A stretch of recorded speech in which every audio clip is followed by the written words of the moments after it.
Chapter 1610. Published at 6th of February 2023 7:46 and 16 seconds AM. Chapter 1610. If audio player doesn't work, press stop then play button again. Chapter 1610. Silver Empire. Lionel kept hearing the name of this empire come up again and again. But oddly enough, the Void Palace hadn't had much information on it. One would think that one of the most powerful empires of the human domain would be well documented. After all, wasn't the point of the Void Palace to act as an alliance of humans? But if what Aina was saying was true, maybe it was the case that the Silver Empire was destroyed because of their connection to demons? This wasn't impossible considering the situation in this zone and how the two races seemed to be like fire and water. This would also explain why Lionel didn't understand anything about this zone despite the fact he believed it might be mythological. If the history of the Silver Empire was mostly erased outside of some vague information passed by word of mouth from time to time, then it was highly likely that any fairy tale this world was based on could have been erased as well, if for nothing other than to hide the connection.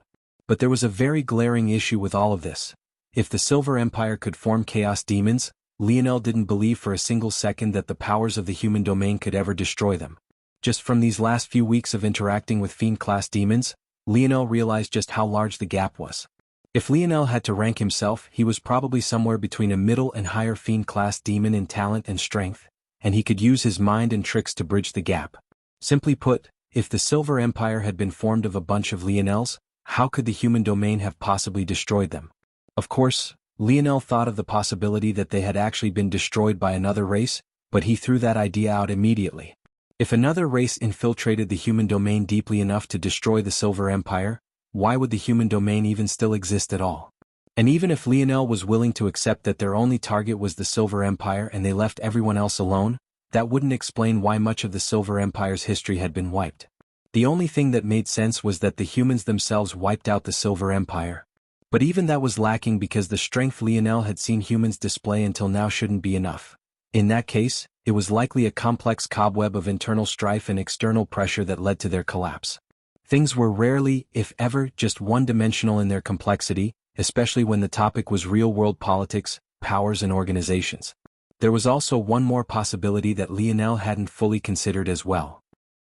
Let's say that the Silver Empire really was able to access the strength of demons in all their glory and they also had little to no internal strife, or at the very least, not enough to cause them to collapse.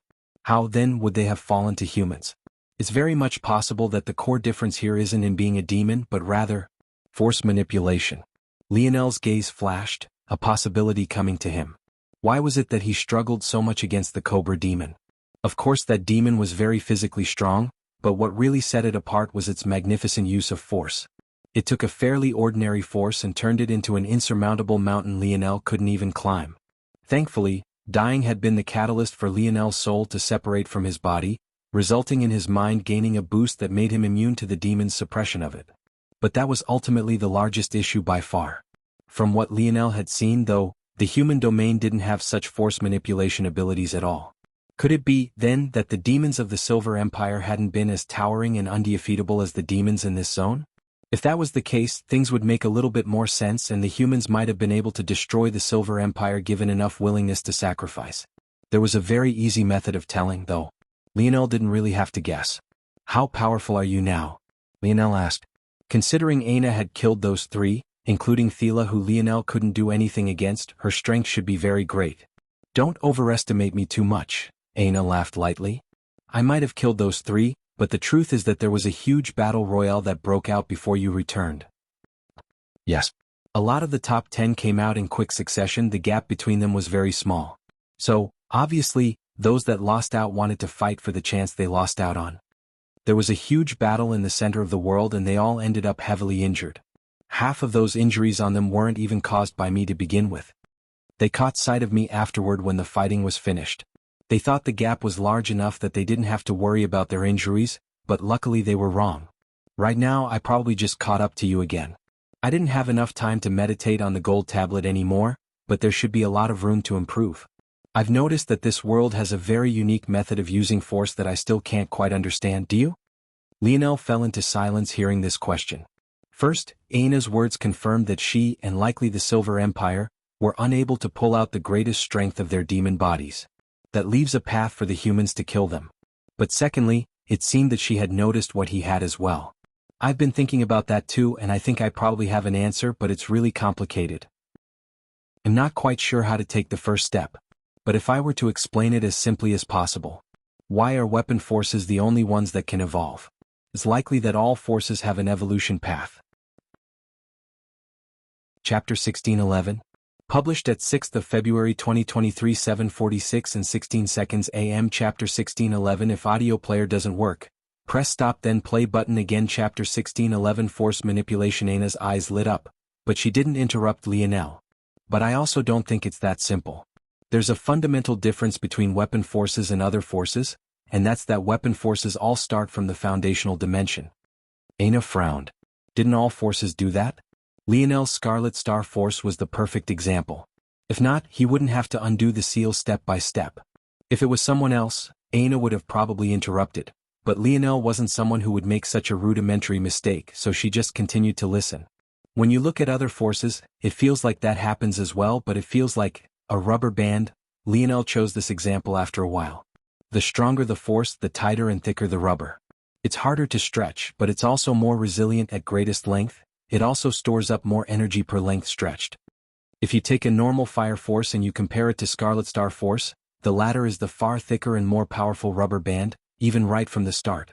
If you stretch it a single inch, and let's say that inch represents the third dimension, if I release it, which rubber band will fly further and have greater impact is obvious. But the starting point from the very beginning is different. For some forces, if you stretch it past a certain point, rather than producing more powerful effects, the rubber band will snap. There are just certain levels of power it won't be able to reach no matter what. That's the most ultimate truth. Take my Dark Ice Force for example. It's a fifth-dimensional force. Anna's brows jumped up when she heard that. She hadn't even thought about it before, but the moment Lionel mentioned Dark Ice Force, things suddenly started falling into place. That was right. Some forces were considered to be of certain dimensions. And yet, higher dimensional individuals used them all the time. What did that mean? As a fifth-dimensional force, that should be its maximum output. I can't really apply more strength to it. However, I fused my Dark Ice Divine Armor with an evolution, or allowing it to display power comparable to the sixth dimension. Ironically, because of that, it's taken me longer than usual to realize the problem. My Dark Ice Force is quasi-sixth dimensional thanks to evolution, or my Ethereal Star Force is seventh dimensional, my Scarlet Star Force is ninth dimensional. I haven't reached the end of any one of those rubber bands yet, not even close for some, so I've never noticed the drop-off in power before, or even had to find a way to strengthen the rubber bands. Weapon forces are different, though. You notice the end of the rubber band almost immediately. You're forced to find a path ahead for it because if you don't, it quickly becomes useless. Level by level, you're forced to push forward. I've honestly wondered why it is that everyone in the human domain uses a weapon force of some kind. Not everyone is destined to use a weapon, there have to be other paths. But the moment I step into this zone with such high-level attainments in force manipulation, I ran into the first and only mage I've ever run into outside of the Camelot zone. Of course, this mage Lionel was referring to was Anus Senior and a member of the Endless Twilight Pavilion. But I think I understand now. In our world, weapons are the only way to push past this bottleneck for people who aren't born with obscenely powerful affinities. Most won't have an innate node like mine, or even an affinity a step or two below. Even the very best lineage factors of the human domain are only seventh dimensional. My metal synergy lineage factor has an eighth dimensional door, but when I asked the dictionary about it, it triggered a video from my dad, and this is apparently a secret I have to keep no matter what. If you're in a world where the seventh dimension is almost a cap, then even in the Void Palace, the top-level geniuses usually, at best, control sixth-dimensional forces. When you combine that with the fact that humans haven't consolidated their talents and focused on one or two lineage factors across the board, it makes us even weaker. I don't think it's a coincidence that the strongest families in the human domain are the Morales and Seward families, who both have powerful weapon force lineage factors. That's where their advantage lies from the very beginning. Even the Archers Alliance would be right there if not for what happened with the White Lion Bow. It's not because weapon forces are more powerful, it's because weapon forces are the only ones with an easy and logical progression toward the next step. In addition, there's a large number of masters one can pull inspiration from as well, whereas for other forces, it's not so streamlined at all. This should also be another reason why humans are so weak compared to the other races. And if I'm correct, this is indeed a mythological zone, but rather than displaying the use of a normal magic system, this one is a layer deeper than normal, displaying, instead, a universal method of manipulating and using forces of all kinds. I don't think the two of us are any less talented than chaos demons. What we lack are two things: foundation and force manipulation. The first can be fixed by absorbing refined demons. The latter, though, is more complicated. If this is a ubiquitous method of this zone, I should have already run into methods in the previous exchange stores I visited, but I didn't. I also didn't find anything in the Olidark family's libraries either. It's likely that just like what I faced in the Camelot zone, there's only one method to get the true magic system of this zone. But since we've already failed this zone, that opportunity is gone. So there's only one option left. Aina looked down at Lionel, who was still on her lap. We have to figure it out ourselves. Lionel nodded. He wasn't feeling too terrible about this. Wasn't this what he was already doing with his spear force? He had seen enough examples by now to start figuring this out slowly. Lionel rose to his feet, feeling like he was brimming with power. Let's go to the highest level store before they boot us out of this world. Then we can leave this zone for good. Wait, Aina said for a moment before going to Thila's corpse. Without flinching, Aina shot a hand through Thila's chest and pulled out a bloody lump before handing it to Lionel. Lionel's brow shot up. In his hand, an emulation spatial force innate node Saturday. Chapter 1612? Published at 6th of February 2023 7:46 and 16 seconds AM. Chapter 1612. If audio player doesn't work, press stop then play button again. Chapter 1612. Absolute necessity. Lionel's heart skipped a beat when he saw what it was, but he also smiled bitterly inwardly. He hadn't even caught the faintest inkling that Thila had an innate node. This meant that against him she couldn't even be bothered to use it.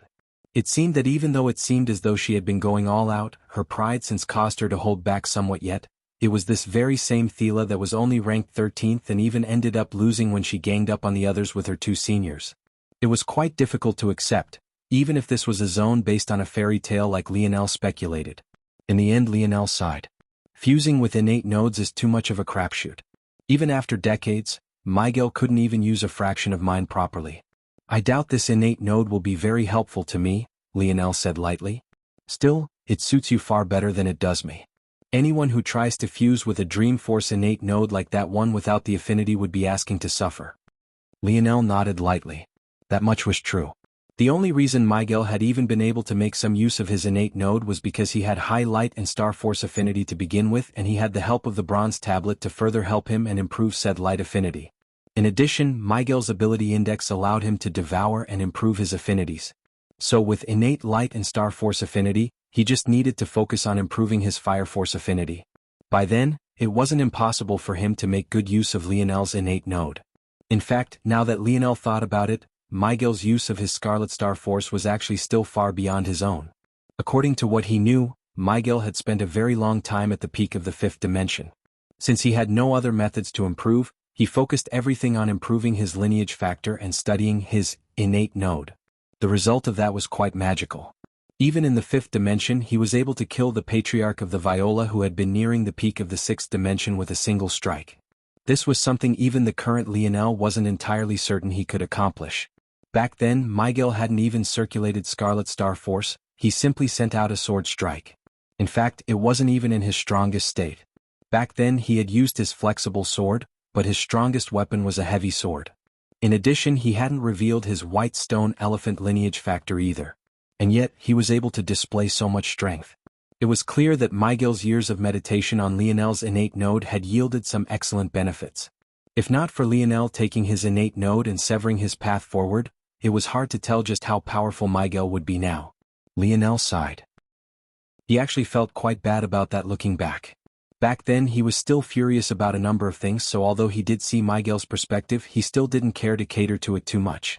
It could be said that his mind was still in quite some disarray. I still am too immature.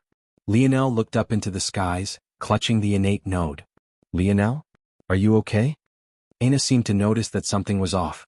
Lionel looked toward Aina, his eyes softening and a sudden overwhelming feeling overcoming him. He reached out and grabbed her waist, pressing his lips to hers. Aina was taken aback, but still melted into Lionel's embrace. Maybe only the two of them could be so carefree amidst a litter of corpses, flesh and blood around them. When Lionel pulled back, Aina seemed to be out of breath, her gaze misty as she looked up at him. Her heart bloomed with happiness, feeling as though she was walking on air. Let's leave this place, Lionel said lightly. Aina nodded. But quite frankly, it seemed that she would have nodded just the same even if Lionel's words had asked her to walk into the fiery pits of hell with him. Although they didn't exchange such words, it was clear that both of them had the resolve to follow the other to the ends of the earth. Lionel waved a hand and claimed Thila's spatial ring, finding a vial of blood within it. After a small procedure, he finally finished what he needed to and a portal appeared, transporting both himself and Aina away with a single step. Since the process was so elaborate to begin with, they didn't need to exchange any points at all. When their eyes cleared, the two found themselves in a room of white marble. White marble floors, ceiling, walls, and counters. There didn't seem to be anything in this space, but it only took a single sweep for Lionel to find several complex and hidden force arts. It seemed that this place worked similarly to how the odd space he had first met Uncle Montez in. If he wanted something, he would have to ask for it. Lionel's eyes narrowed. This made things more complicated. It would be easy to miss out on things like this. That would be unfortunate. He had already birthed a certain phobia of missing out on things ever since he stepped into the dimensional verse. However, with this thought in mind, Lionel's gaze only sharpened. With his mind working even faster, he wanted to see if there was really anything he would miss out on. He had enough points to rank in the top 10, and Aina had just killed 3 top 13 individuals. Between the two of them, they had more points than even first place by quite a large margin. There shouldn't be anything they wouldn't be able to exchange for. First, let's start with the absolute necessity. After that, we'll go through all the things we need one by one, and if we run out of demon points, we'll order them priority and only by the top of the list first. Lionel nodded to himself and spoke. Show me all of your 7-star spatial force ores with extremely stable chemical structures and sturdiness. Chapter 1613. Published at 6th of February 2023 7:46 and 16 seconds AM. Chapter 1613. If audio player doesn't work, press stop then play button again. Chapter 1613. First on the list. Lionel smiled when he saw the selections. The prices were better than he thought. Even the most expensive was a shade under $1 billion or so. Since his and Aina's wealth amounted to nearly $2 trillion, this could be considered chump change. Excellent. Lionel didn't need to pick the most powerful here, he just needed the one most compatible with his current materials. After picking out an ore that went by the name of Starlight Spatial Ward, a domain type or which was known for its defensive spatial abilities, Lionel nodded to himself. With this secured, their escape from this zone was guaranteed. It would all depend on him, but he didn't even consider for a single moment that he would fail. His calculations should be correct. Aina. Gem? Because we have to ask for the things we want to appear, it'll be easy to miss out on things if we aren't careful. And we also have a limited number of funds. Though the ore was inexpensive comparatively speaking, I doubt that things will remain like this. So let's test things one by one and make a list. Once we run out of ideas, we can order things based on priority and buy the things we really need first. Okay, I agree. Aina nodded. What do you need? Aina's gaze flickered. I have my hands full with the Blood Sovereign tablet. The methods and techniques within it are almost too numerous and I need to start from the very basics and work my way up. I have a feeling that the secrets of force manipulation you were talking about would be revealed step by step so long as I'm patient too, so I'm not very interested in techniques, or at least not supplemental techniques or ones that provide auxiliary boosts to power. If I were to choose techniques, they would be for my battle axe. Everything else is covered in the Blood Sovereign tablet. Also, my body has a ridiculous amount of potential right now after it underwent that evolution.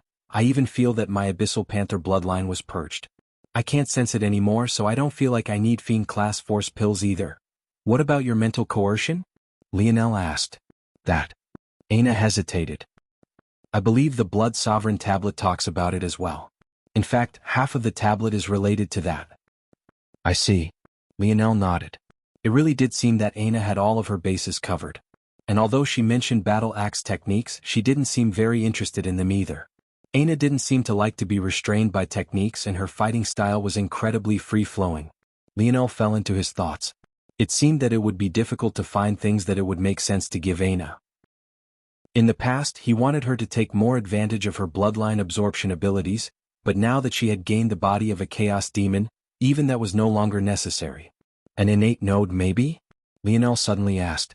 Aina raised an eyebrow. Is that even possible? Lionel laughed. Why not try? Show us your innate nodes. Lionel didn't actually expect much, but his breathing hitched in the next second. Just what kind of zone was this? Before him, an array of innate nodes appeared. While none of them were on the level of his Scarlet Star Force innate node, there was no doubt that each one would cause a war in the human domain. Innate nodes were so incredibly rare, how could they just casually appear here in such numbers? Soon Lionel calmed. Things still weren't so exaggerated. There were a little under 24 of them, and even the best of them was only of 6th-dimensional forces. Still, Lionel couldn't help but be shocked, especially since they were only about 10 billion demon points each. None of these were worth trading for Aina and none were worthy of her level of talent, but this sudden change really shifted Lionel's perspective. This world, it could accomplish things he could even properly fathom. If it could manifest so many innate nodes for him to choose from, then just what kind of things could he exchange for here? This would absolutely change everything. It suddenly struck Lionel. If there were so many innate nodes here, then maybe? Show me your innate node incorporation methods. Lionel waited, staring daggers at the counters of marble, and just as expected, the lights began to flash one by one. They really do exist. Lionel whispered, turning his gaze to Aina. The two looked toward one another and smiled. It seemed that there were truly higher-level methods of fusing with innate nodes that existed. This meant that Thila's innate node wouldn't have to go to waste. In addition, if Lionel ran into any enemies with innate nodes in the future, he would be able to pass them along to his brothers and friends. The prices of these methods made Lionel's heart ache somewhat, though. While he didn't have to pick the most expensive of the others, when it came to techniques, the more expensive, the higher quality it was. In this case, the most expensive one here was just over 100 billion. That was already a 20th of Lionel and Aina's wealth if they traded for it. Lionel shook his head and added it to a mental list. In all likelihood, he would definitely have to buy such a thing. Thila's innate node was truly too compatible with him, but if he casually fused with it like Miguel had with his own, then it would end up becoming a hindrance instead of a help. It had to be remembered that while Miguel had been a step away from the 6th dimension for so long, the innate node within him was still 4th dimensional. This showed the problem with a poor fusion method. Alright, this can definitely be added to this list. What else? Lionel's gaze turned serious. Why don't you look for things that can help your tentacle womb and the golden-scaled koi fish to evolve? They're still too limited by their current strength. Hearing Aina's words, Lionel's gaze lit up. Chapter 1614. Published at 20th of February 2023 8:18 and 5 seconds AM. Chapter 1614. Gap. If audio player doesn't work, press stop then play button again. Indeed. The abilities of the tentacle womb and the golden-scaled koi fish were astounding, but the limitations were too great. In order to garner real benefits from them, it would take decades, maybe even centuries of effort. If Lionel had the behemoth of the Morales family behind him, it would be easy to invest that kind of time. But if he wanted such a thing, he would first need to earn it, which would ironically require the help of the tentacle womb and golden-scaled koi fish to begin with. While Lionel was quite confident in his own power, the talent of the Morales family heirs wasn't to be looked down upon. Lionel felt that he should probably be able to contend with sector-ranked disciples now, but not all sector-ranked disciples were created equal, especially not sector-ranked disciples that were from the Morales family of all families. There was a reason the Morales family was considered to be maybe the strongest family of the human domain. To share both their lineage factors in one body was a testament to the fact you wielded great talent, and yet that was just the prerequisite to fight for the right to be an heir. In truth, had Lionel not improved his own strength so much, the gap might have been too large to even think of crossing. Now that he had, though, he finally stood a great chance. Even so, this was just the perspective of individual power. When it came to factions and backing, Lionel was even further behind than that. The majority of Lionel's brothers hadn't even been able to enter the Void Palace, his maternal family was a mere 6th-dimensional family, and the faction that he was still trying to build up with the Oryx and the Umbra family was still in an extremely fledgling state. The Oryx hadn't even really chosen to follow him yet, and he could only be considered to have the backing of one of their princes. And the Umbra family was far weaker than even the Luxniks, at least on the surface. It had to be remembered that the Umbra family was one that had broken away from the Three-Finger Cult, and they had the first stage of the dark half of Lionel's lineage factor, the Shadowtail lineage factor. The power they had should mostly be hidden since they had managed to run from the Three-Finger Cult, but this also meant that making use of them was a double-edged sword. To make matters worse, Lionel knew too little about how his cousins were faring. What was the depth of their strength? What trump cards did they hold? He didn't even really understand them. All he knew was that his first cousin, First Nova, had done him a favor by influencing the Void Senate. This meant that he had connections far loftier than Lionel could imagine. Then there was Fourth Nova who had tied Aina to that contract. It seemed that Lionel had easily foiled him, but despite the fact Fourth Nova had had a year to make another move and did nothing, it made Lionel wonder if his true goal was really to poach away Aina at all. Lionel was right to worry about such things. There was still Second Nova, who had a ridiculously wide reconnaissance network that had managed to find out that Third Nova was scheming against the Unfettered Blade Party to deal with the stalwart Polearm Party. And yet Lionel hadn't even detected Second Nova even once, nor did any of them know what Third Nova had been planning that day when he forced Lionel's batch into the Rapak's nest. Each one seemed more mysterious than the last, and even if Lionel felt confident in at least defeating some of them in one-on-one combat, what good was that in an air war that tested one in all aspects? Not to mention the fact that even he wouldn't say that he could defeat them all. Then there was still Fifth and Sixth Nova on top of that. The Void Palace had very few records on the Morales family's air wars, at least not in any real detail. However, the things they had described made it clear that the name war was not chosen lightly. When the Morales air wars began, it would sweep up the whole human domain. Just take the Valiant Heart Mountain organization as an example. An organization so far away and so many galaxies separated from the Morales family had actually participated as well. When things were looked at like this, Lionel was so far behind that it was hard to put in just a few words. So when he heard what Aina said, he nodded immediately. Show me what you have to improve beasts. Lionel already had the silver tablet, so he had a shortcut to evolving the two of them. But he didn't allow this to cloud his judgment. He wanted to first understand what methods this world had so that he didn't bias the suggestions too much. But in choosing to do things this way, Lionel quickly realized that he had actually made his ask far too broad. There were too many things and most of them didn't even have what he needed. Taking his time, Lionel asked question after question, narrowing down the lists before him and making adjustments based on what appeared. Eventually he came to a few solutions.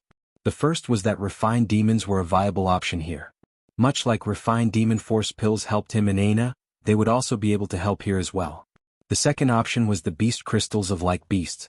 This was an excellent option as well, especially when paired with the silver tablet. Usually, absorbing beast crystals only came with a percentage chance of receiving the effects you wanted, but the silver tablet made it guaranteed. This was how Lionel was able to give Gil his Crimson Lightning. The third option was fascinating as well, and it was the most complex. However, if it worked, its benefits would be the greatest. And that was to allow the tentacle womb and golden-scaled koi fish to form star runes. Chapter 1615. Published at 20th of February 2023 8:18 and 3 seconds AM. Chapter 1615. Formation. If audio player doesn't work, press stop then play button again. The force manipulation abilities of this world had been at the forefront of Lionel's mind for a long while already, and he knew that if he wanted to reach the level of power he sought after, he would definitely have to grasp such abilities.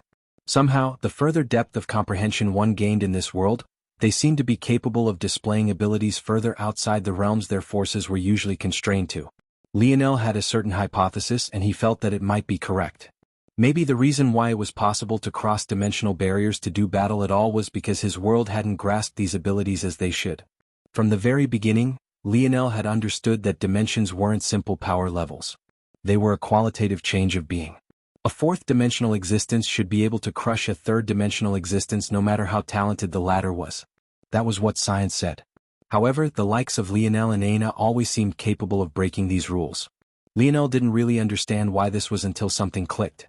Why was it that even when his mind was in the seventh dimension, everyone saw him as a sixth-dimensional existence? What about in the past when both his mind and body had entered the fourth dimension, and yet everyone still thought he was in the third dimension? Why was it that only when his internal force entered a new dimension, would he be seen as being at that level? When you asked this question, then you thought about Lionel's hypothesis, and then you connected that with the force manipulation abilities of this zone, things began to slowly sink into place one by one. Force was the most important factor in one's strength, and the degree to which you could use it was what truly dictated what state of dimension you had reached. Regardless of how strong Lionel's mind or his body, all of the force he used was still firmly in the sixth dimension. Author's note: I think I forgot to write that Lionel recovered to the sixth dimension after absorbing the Cobra Demon, so just assume that happened. Forgive me, but when Lionel fought Thela and his mind worked slower than it should, or when he fought the Cobra Demon and his Scarlet Star force felt even weaker than normal third-dimensional fires, why was that? Well, if you thought about it, was that what true suppression between the dimensions should feel like? Wasn't that the despairing gap that should have always been there and yet never had been? If it wasn't for the fact that Lionel was in the same dimension as Thela and the Cobra Demon, that despairing gap would have been even wider. It was only thanks to the fact that Lionel's soul separated from his body and thus the suppression the Cobra demon could levy toward him that he was able to surpass such shackles. If he hadn't, he would have died. Well, he had died actually. Upon realizing this, how could Lionel's thoughts not be constantly ruled by force manipulation and how to make use of it? And with Lionel's speed of thought, how could he not come up with countless potential hypotheses related to it? One of these hypotheses that he liked the most was that the secret to this force manipulation was tied to what this world valued the most: star runes. Lionel felt that his use and comprehension of star runes until this point was quite artificial and it hadn't provided him as much of a boost to his prowess as he thought it should. He had formed up to perfect 7th-dimensional star runes on his Dream Force stars, and yet his mind had still been suppressed by the likes of Thela and the Cobra demon who had far weaker minds than his own. This made sense. Did he also have star runes in his innate node? In fact, he had 9th-dimensional star runes in one of them, but could he use them? Not at all. At best, Lionel could use his star runes to call down Scarlet Star Force and Dream Force of equivalent dimension, something that his stars were already capable of doing. Clearly, he was missing something extremely important. As such, he felt that there was a 91% probability that star runes held the secret that he was looking for. This confirms something I was thinking about, Lionel suddenly said. "HM? What's that?" Lionel quickly explained his thoughts before continuing. The mantra should be a shortcut to understanding these secrets.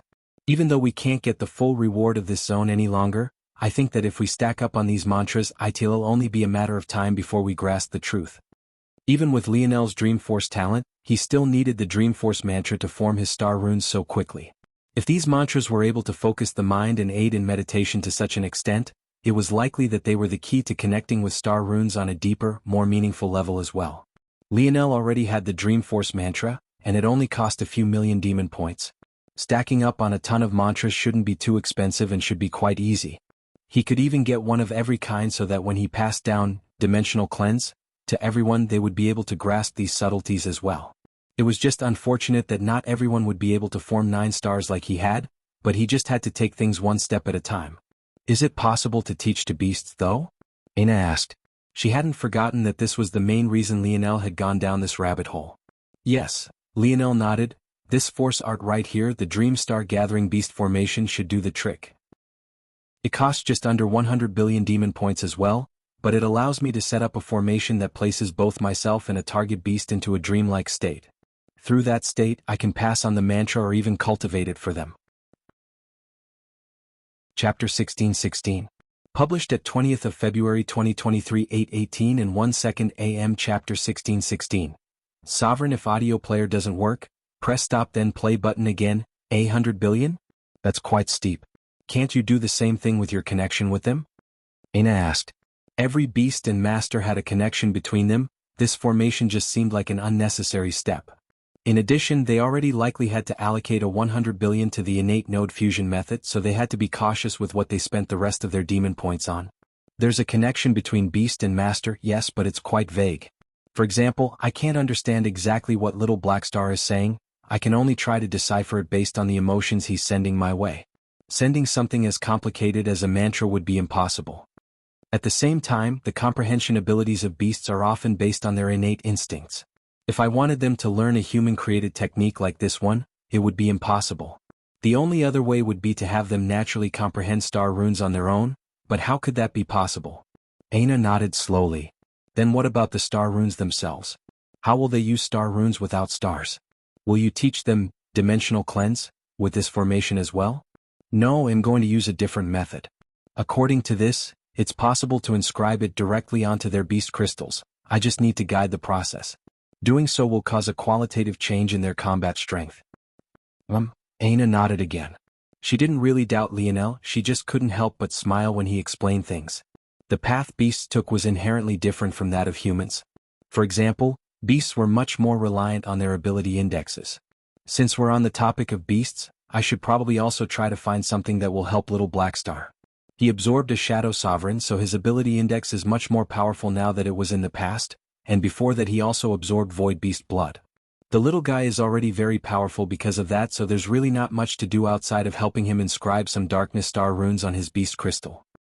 Maybe ask about Shadow Sovereigns specifically, Aina said. Lionel nodded. That made sense. In fact, not that he thought about it, it would be good if they found out more about sovereigns in general. After asking and sifting through the items that appeared, Lionel was surprised to find that the root of sovereignty was actually in a domain. The shadow world of the shadow sovereigns, the spear domains of spear sovereigns, and blood domain of blood sovereigns. Being a sovereign meant having such an innate domain of your own, one that you could pull strength from whenever you wanted.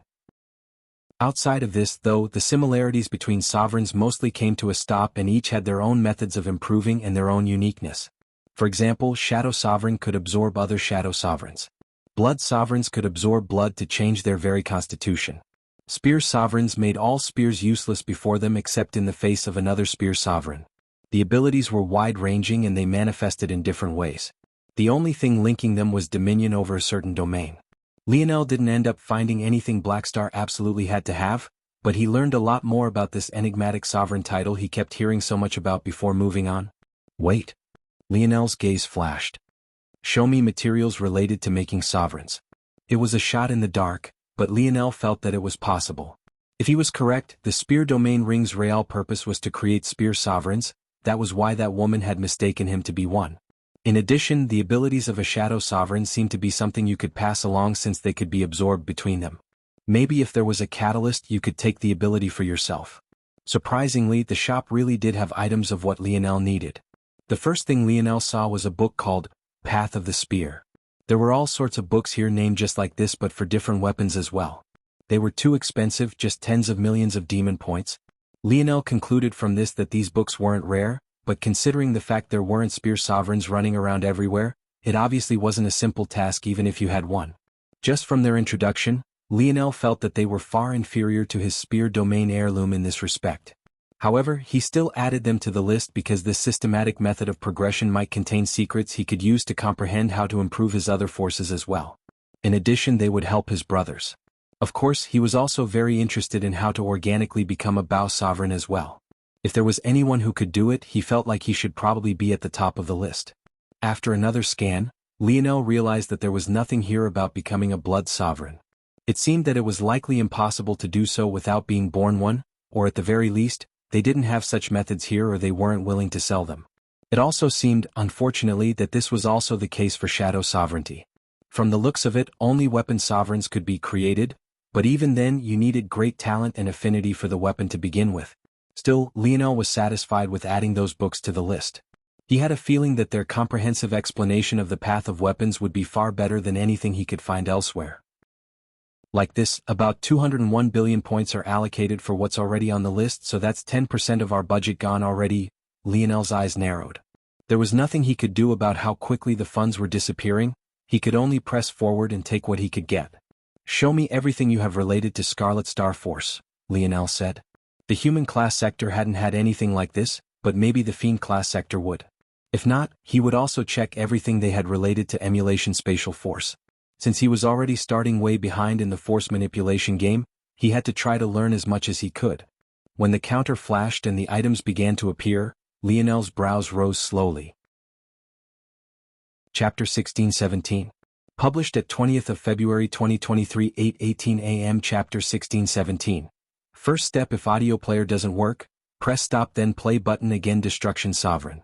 It wasn't the largest item that appeared, but it was definitely the one that grasped Lionel's attention the very quickest. It was just a book and it didn't even seem to be a technique. All it told was a story and nothing else. In fact, the cost wasn't even 1,000 demon points. Still, it grabbed his attention and didn't let go. Lionel bought it immediately, not minding the minuscule number of points. He just had to know exactly what it was. The price was minuscule and the reading material was even smaller.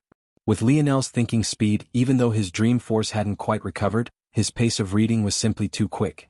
In no more than just a few minutes, he had scoured through it all and his expression quickly became solemn. According to the book, there were two paths for those born with Scarlet Star Force. The first was to master it, and the second was to lose all rationale of who and what you were, becoming a harbinger of destruction. The title of Destruction Sovereign and Scarlet Star Innate Node Holder were one and the same, they were two fates tied into one. If Lionel had heard the words Anya spoke about him that day, he would have also come to understand exactly why she had chosen to say such a thing.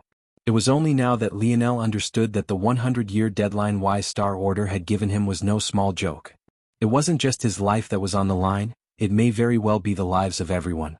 What Lionel also couldn't help but wonder was exactly who knew about this and how many did. Because if they knew that such a thing would happen, would powers take precautions around him? Would they even try to deal with him before that happened? Lionel even had a feeling that the only reason he hadn't been taken control of like a savant and placed under lock and key was only because of who his father was. Anyone else would have been forced to suffer such a fate. Lionel took a breath and exhaled. Lionel? Lionel looked over toward Aina, his gaze flickering. But in the end he handed her the book and her expression too became solemn. Luckily, Aina didn't know about Lionel's 100-year deadline, or else she might have reacted much more violently than she did now. In the end Lionel could only chuckle. Everyone else got such useful sovereign abilities, why was his so annoying? But it couldn't be helped. Just like wise Star Order had said, when a force reached a certain level, it would gain certain dispositions. At such high dimensions, these dispositions would be no less intrinsic than the very chemical structure of an object. This, in and of itself, was the secret behind the life grade, and it was also what gave true state forces such power. It wasn't just about the energy behind the attack, but also the artistic conception of it. It was just as, if not more important. Who knows, maybe the reason Aina wanted to have so many babies was only partly due to her past and was also just as related to her title of Blood Sovereign. Someone else in Aina's shoes could have very easily decided to never have children so that their kids wouldn't have to experience what they had. It was a conclusion that was just as valid, and there was seemingly no real reason to choose one over the other, at least on the surface. Likewise, maybe the reason Little Black Star was so mischievous was because of his role as a Shadow Sovereign. And maybe the reason Amory was so arrogant was because he was so close to becoming a Sword Sovereign. Of course, things were likely not so simple. An entire personality wouldn't be dictated by a force of a specific kind, but it could definitely influence you, much like any other environmental factor could. However, what would happen if you lost control of your true state force? Would it even be just a single environmental factor, any longer? No, it would likely take you over completely, consume you, until all that was left was what it wanted you to be. And in the case of Lionel's Scarlet Star Force, it was all too obvious what it wanted to do. Destroy. Despite the weight of these words, Lionel felt that he had been enlightened about something. He didn't fear his innate note at all, and he was quite confident in succeeding in fully comprehending it within 100 years. However, this book shed light on exactly what it is he had within his body. There was a reason he had always called his runes Destruction Runes and not Scarlet Star Runes. That was always the root of it all, something that he knew subconsciously but never truly put into practice. The flames were just a conduit, a guiding light. Thinking to this point, Lionel felt like he touched upon a unique sort of realm. This feels like it should be the first step toward truly understanding your force. What intent does it embody? If you can fully understand this, then your control over your force should take a step forward, but it's also not so simple. Simply by virtue of having a high affinity for a force, you should already subconsciously understand what its true essence or intent is. If you didn't, then you wouldn't have an affinity for it in the first place. This means that it's more than just about understanding it subconsciously.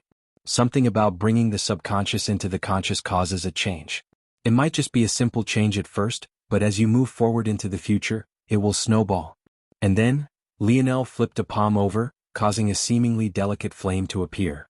But he already knew that this flame alone was easily twice as powerful as any he had ever manifested by pulling from atmospheric force. He had found the first step in improving his force manipulation. Chapter 1618. Published at 20th of February 2023 8:17 and 59 seconds AM. Chapter 1618. Mantras. If audio player doesn't work, press stop then play button again. Lionel nodded to himself and spent some time explaining his thoughts to Aina. When she understood this, she too frowned. This would be especially difficult for Aina. That's because Aina was inherently an instinct-first kind of fighter. Too much of her strength was reliant on the subconscious. Bringing these things to a state of conscious thought would be many times more difficult for her. It's still not set in stone, Lionel said. I know too little about this, and there may very well be a different process depending on the force in question or even the person themselves. Aina nodded, falling into her own thoughts. As she did so, Lionel looked toward the other items related to his Scarlet Star Force. Unsurprisingly, a large majority of them were designed to defend against it. There was even a technique that boasted to have such strong defense that even Scarlet Star Force wouldn't be able to make a path through it. Lionel's eyes landed on a tattered sword. It had lost its tip and it was cracked in several places, and yet it had a price tag of over 10 billion. Lionel wasn't a swordsman, so the weapon itself was meaningless to him.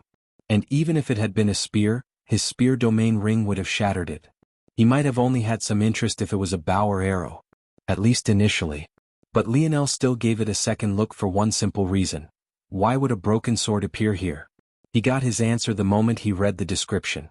According to what was here, this sword used to have a core formed by a small vein of Scarlet Star Force. Apparently, this vein shattered and ruined the integrity of the sword, making it incredibly weak. Now it was barely as strong as a silver-grade weapon. The description was benign, but when Lionel read this, his brows shot up. This description seemed to imply that the sword was just fine despite having such a vein within it, and Lionel found that very difficult to accept. When Lionel tried forging with destruction runes, the weapon in question didn't even last a few seconds before disintegrating. But this sword had survived with a Scarlet Star vein inside of it? A force vein in this context was essentially a piece of force crystal. This meant that this sword had been able to conjure Scarlet Star Force and avoid damaging itself in the process. In its prime it had been a life-grade item. But now it had been destroyed. Interesting, Lionel added the sword to the list. He had a feeling that if he studied it and dream sculpted it, he would be able to get a peek at exactly how the sword managed to retain its integrity. In addition to that, he might also find out some secrets that would help him deepen his understanding of his Scarlet Star Force and help him to further progress. Lionel swept his gaze over the items once more just to check if he would find anything interesting, and his eyes landed on a tattered beast cloth that made his eyes pop out of their sockets. This wasn't because of what was written on it, but rather the price tag. It was double the price of anything he had added to the list until now and sat at 200 billion. That would eat away another 10% of the funds the two of them had. So it's a mantra fragment. I see. Lionel didn't expect the mantra fragment for Scarlet Star Force to be so absolutely ridiculous. It was just a small piece of it, and it only had the complete method for the 4th, 5th and 6th dimensions, a level Lionel was already at, yet it cost so much. Wouldn't he go bankrupt if it was the full thing? Lionel shook his head and began to go through his forces one by one and added the partial mantra to the very bottom of the list. It would be the easiest to ignore by far. Once he was done, he moved on to his other forces. He looked through the items for Dream Force, Emulation Spatial Force, Vital Star Force, Void Star Force, Aurora Star Force and Ethereal Star Force. He found another fragment for Void Star Force which also cost 200 billion, but this time Lionel knew he couldn't afford to miss out on it. He had his innate node for Scarlet Star Force, and although the mantras might hold the secret to force manipulation, there were simply too many other useful things here. His Void Star Force, though, didn't have an innate node he could rely upon. So although this was just the 4th, 5th and 6th dimensional layers, it was far too useful to ignore. He added it to nearer the top of the list, but he was also prepared to give it up if it really came to it. As for the other forces, they were far cheaper, relatively anyway. Lionel wasn't sure why, but Dream Force items were exceptionally cheap. It didn't make much sense since Dream Force was an exceptionally high-level force, no less than a true state force. But for whatever reason, there were a large amount of items and they were also inexpensive. The only unfortunate part was that most of them required one to be able to manifest Dream Force outside of their bodies, something Lionel could not do before. The good news was that Lionel should finally be able to do so at least through his new Emulation Spatial Force innate node. In the end, though, most of the techniques here could have their function replaced by Lionel's ability to project his dream world. With Emulation Spatial Force in his dream world, he would finally be able to give his projections a real form.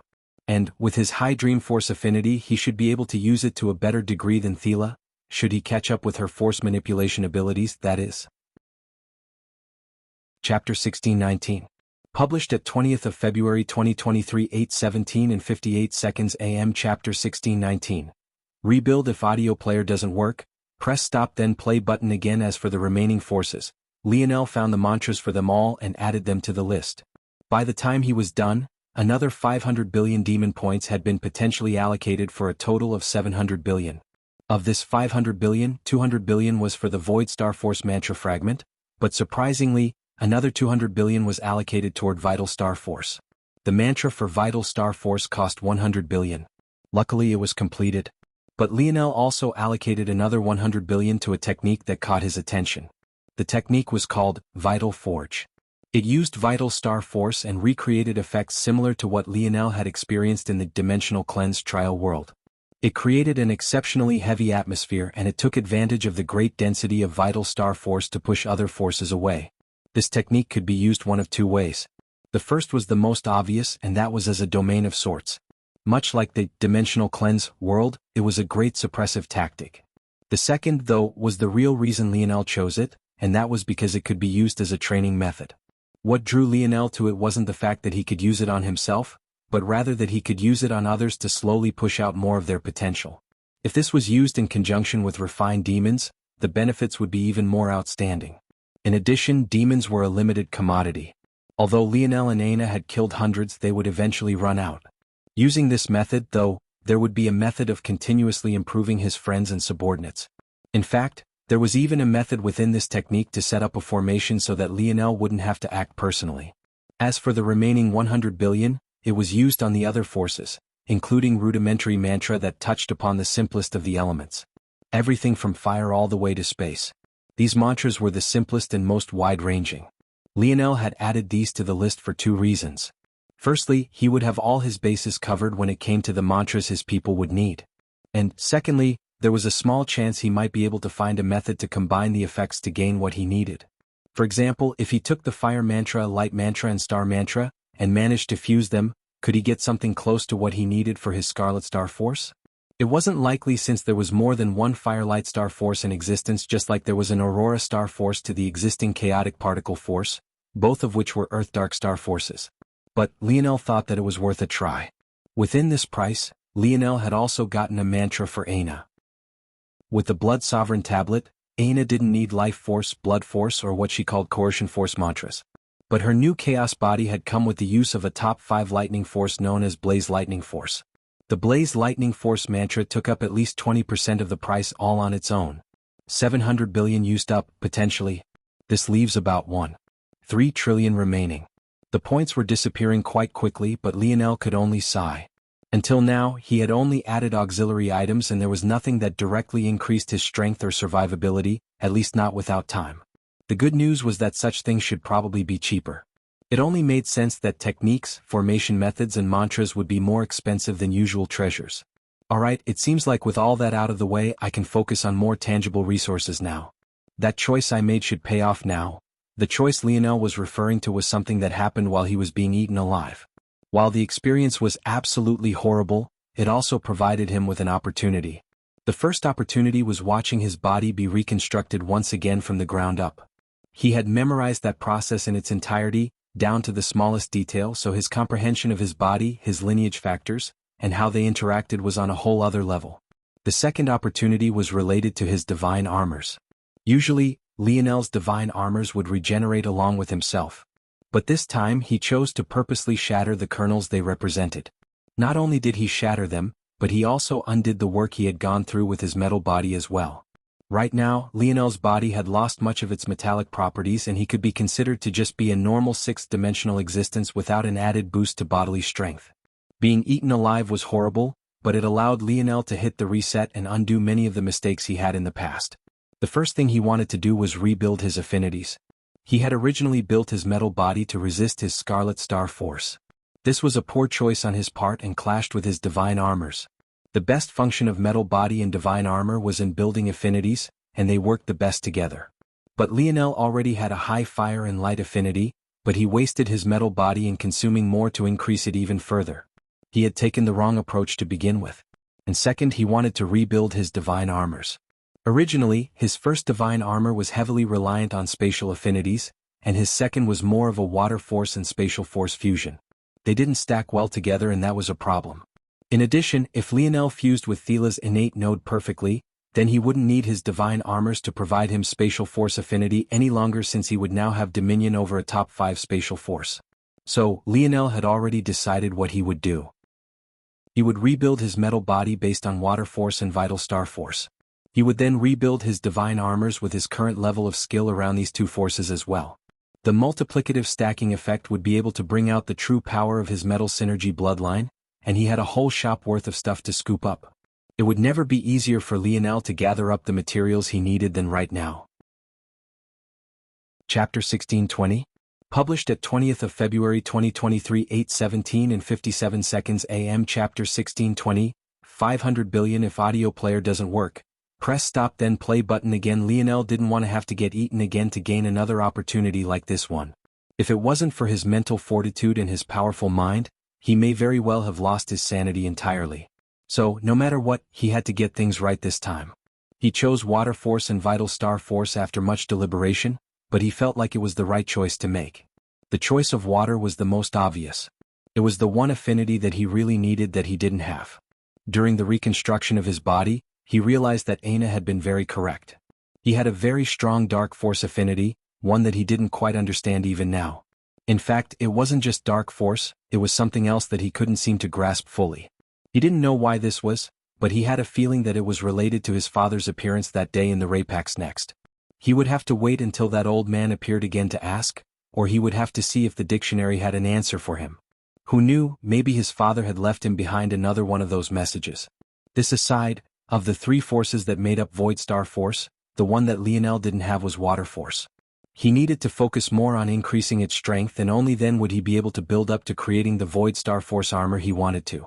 In addition to this, aside from Earth Force, Water Force was maybe the greatest at defense. In fact, the two forces were usually neck and neck, having an equivalent number of forces between the two of them that had excellent defensive prowess. If Lionel restructured his body with an Earth Force and Water Force fusion, its defenses would be even more exaggerated than it had been in the past.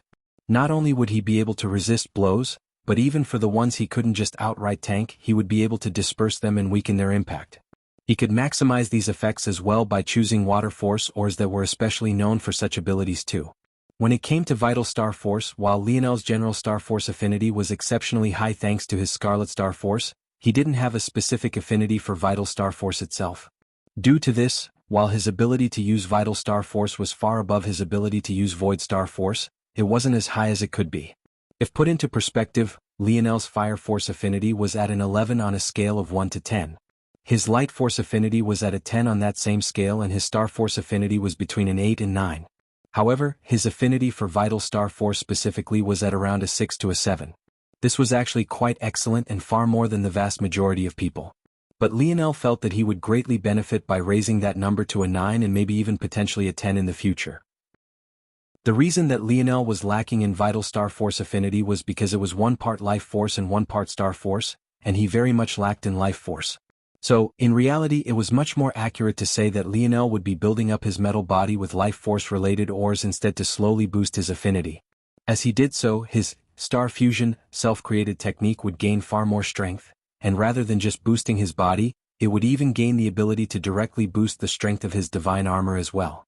Evolution, or when fused into Lionel's divine armor, gave it an ability to transcend its level, but it was still only in a quasi-state. After all, it couldn't truly give a 5th-dimensional or the strength of a 6th-dimensional one. However, if the effects of the evolution or were stacked with Lionel's Star Fusion ability, the results would be truly transcendent. At that point, so long as Lionel summoned his armor and activated Star Fusion, it would truly be like his metal body had crossed the dimensional barrier to the next level. When this was combined with Lionel's breakthrough in force crafting, the Morales family's divine armor technique would truly begin to display might it never had before. The ores Lionel needed for his 3rd, 4th, 5th and 6th dimensional metal body and divine armor were all dirt cheap in comparison to the things he had been buying previously. In fact, he even managed to find a large supply of evolution ore here for just as cheap. Thanks to his mother, Lionel already had a set of 6th dimension evolution ore, so he didn't need to trade for them. This was a good thing because past this point things really began to get expensive. It had to be remembered that 6th dimension evolution ore could allow a 6th dimensional ore to display 7th dimensional properties, so it was already valued at a 7th dimensional level. This was why it was so shocking that Lionel's mother had managed to get him a full batch's worth. This meant that 7th dimensional evolution ore was valued at an 8th dimensional level. Lionel found a batch here to trade for to help future-proof himself, but the cost was steep at 500 billion demon points. This just went to show just how rare evolution ores were. Many of the other things on Lionel's list had 9th dimensional secrets within them, but they still weren't expensive. The mantras, for example, all had enough chance and force arts within to produce 9th dimensional star runes, and yet they were only a fraction of the price. Though, to be fair, just a fragment of the Scarlet Star Force mantra was 200 billion. Lionel grit his teeth and added the 7th dimensional evolution ore nearer to the bottom of the list. Everything else he needed, even the 7th dimensional ores he had chosen for his 7th dimensional divine armor in the future, didn't even amount to 10 billion, but the evolution ores alone were actually so expensive. Chapter 1621. Published at 20th of February 2023 8:17 and 56 seconds AM. Chapter 1621. Heart link. If audio player doesn't work, press stop then play button again. Ultimately, the seventh dimension was still too far away for Lionel. If he could afford it in the end, he would buy it. But he wouldn't tank his chances at everything else just to secure something he wouldn't be able to use for years. He was still very happy that he had gathered up so many materials. He wouldn't need to worry about anything. When he got the time and little Tolly back, he would be able to calmly craft. By then, his strength should increase by leaps and bounds. When Lionel got to this point, he was tempted to see what he could get in this world about force crafting, but then an idea flashed in his mind. Show me what you have related to army and empire building. Aina nodded by Lionel's side. She agreed with this too. Although she no longer called Lionel my king, as her point had long since already been made, that didn't mean that she had changed her mind. She wanted to see him rise to the top as well, and right now she was well aware of just how far behind his cousins he was. In addition, Aina felt that it would be naive to believe that only she and Lionel would manage to gain something from this place. If Lionel's cousins were great geniuses like everyone seemed to say they were, then in all likelihood, they would manage to find a way to benefit as well. If Lionel didn't take this opportunity, he might not receive another one that was as good as expected. Lionel mumbled to himself as he scanned through the items.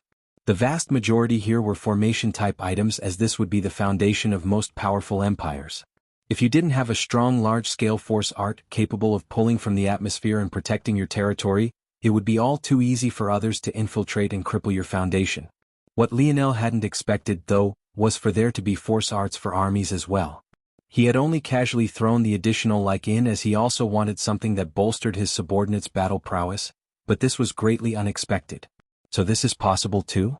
It must work on concepts of resonance, a lot like Grandpa's music phase of spear mastery. I keep running into this concept again and again to think that it could be applied like this. These army formations went by many names, but the most commonly used was the term heart link. Heart link force arts could exist as separate entities, but they could still be considered like parts of a single whole. As such, they had two stages, the normal stage and the linked stage. Lionel obviously couldn't see the full network of force arts since he would have to outright buy them for that, but with his knowledge of force arts, he could make guesses by using the descriptions and the sneak previews. Heart link force arts essentially fused the power of multiple practitioners into a single focal point, forming a large and powerful army formation capable of destroying everything in its path. However, they weren't cheap. Even the most inexpensive one here was just 10 billion. The most expensive one, though, was over 10 trillion demon points, crushing Lionel's budget by 5 times. When Lionel saw this, he was quite frankly speechless. He and Aina had the most points of anyone when their wealth was combined, but they still couldn't afford something in this shop. Maybe the most shocking part was that this 10 trillion demon point heart link formation was only designed for up to 107th dimensional existences to use at once. This meant that despite its price tag, it couldn't even be used by those with 8th dimensional strength or above because the system would be overloaded.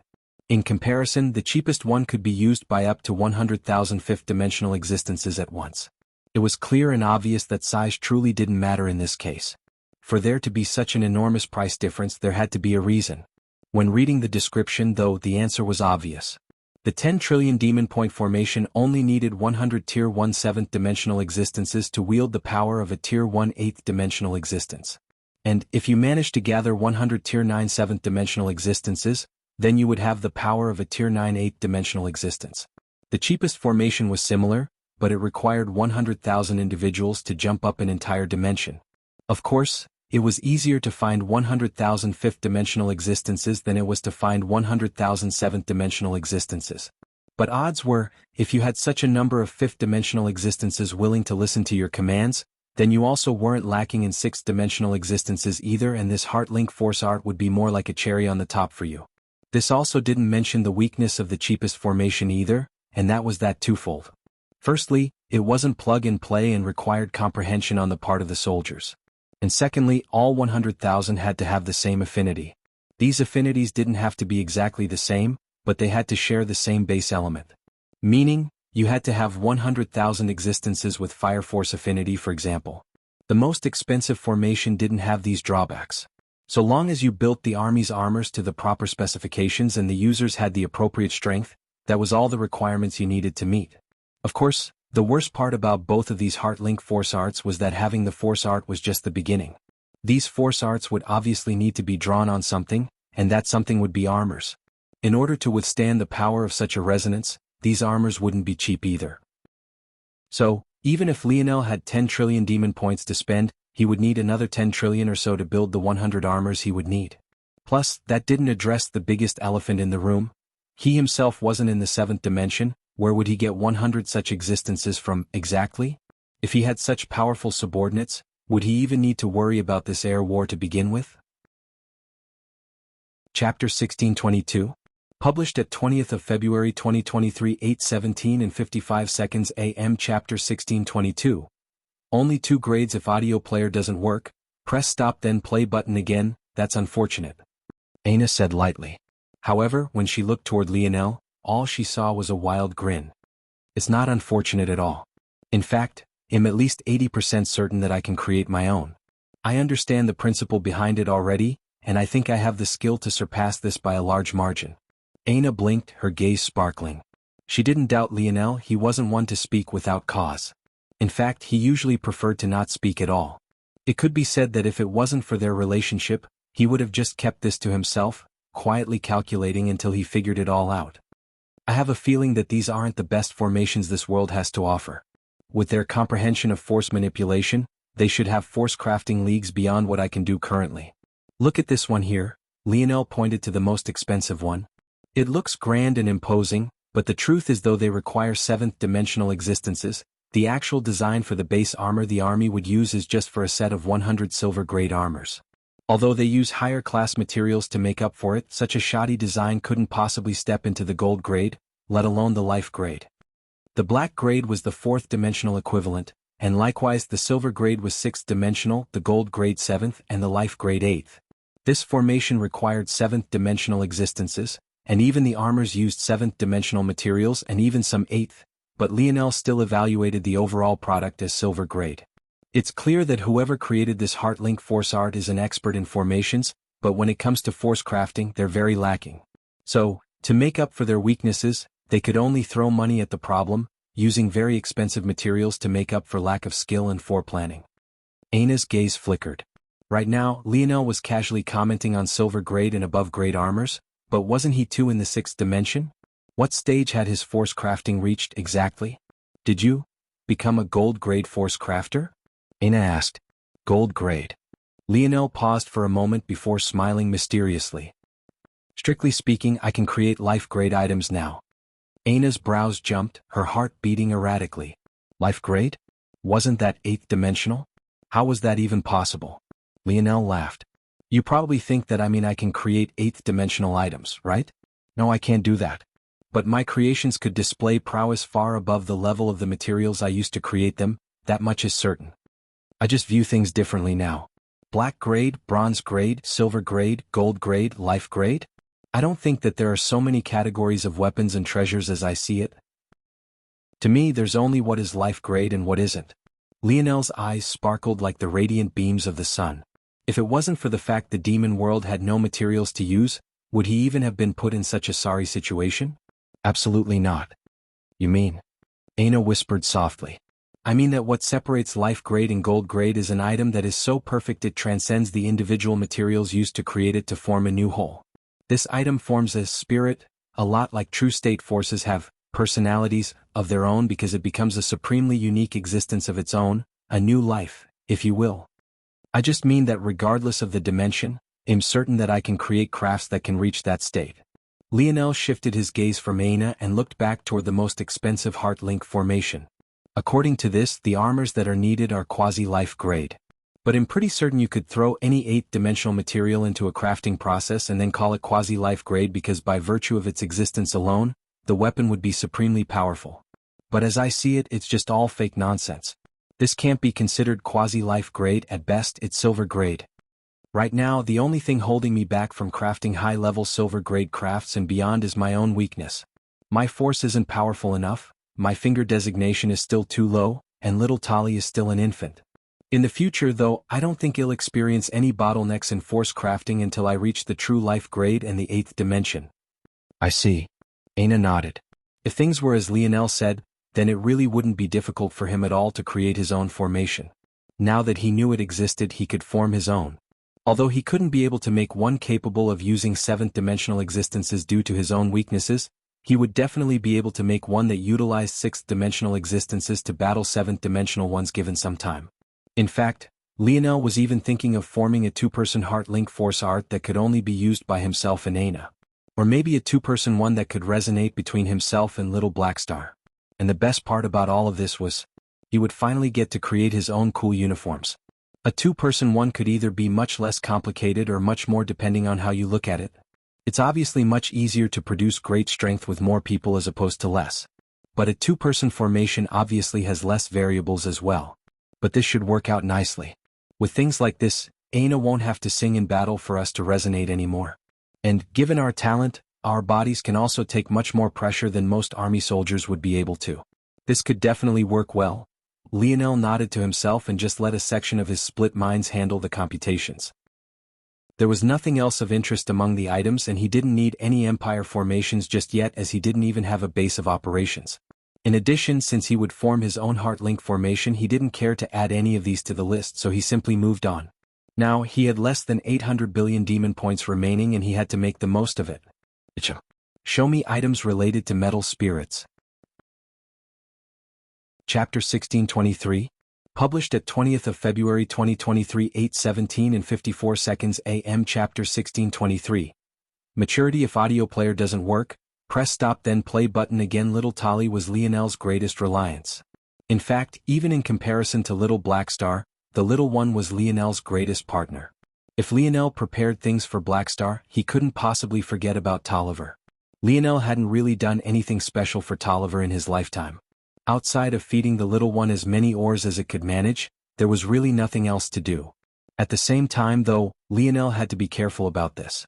This was because he had never forgotten his father's first lesson about the hazards of metal spirits and how overeating could cause them to go berserk. Due to this, Lionel was very careful with how he fed little Tali, and the little one's progress was quite slow, although consistent as a result. As of now, little Tali should still be in the 5th dimension, and the little guy wasn't close to the 6th. This could be considered to be another limitation to Lionel's force crafting. As a metal spirit, working with and manipulating 6th-dimensional ores even while in the 5th dimension wasn't impossible. But it took effort, and it also required a lot of stamina on Lionel's part as well. Only when little Tali entered the 6th dimension would things become much easier. When the items appeared, Lionel quickly scanned them all one by one, his expression flickering with surprise from time to time. The first category of items were about guiding little Tali into maturity. Lionel had learned long ago that spirit familiars were genderless.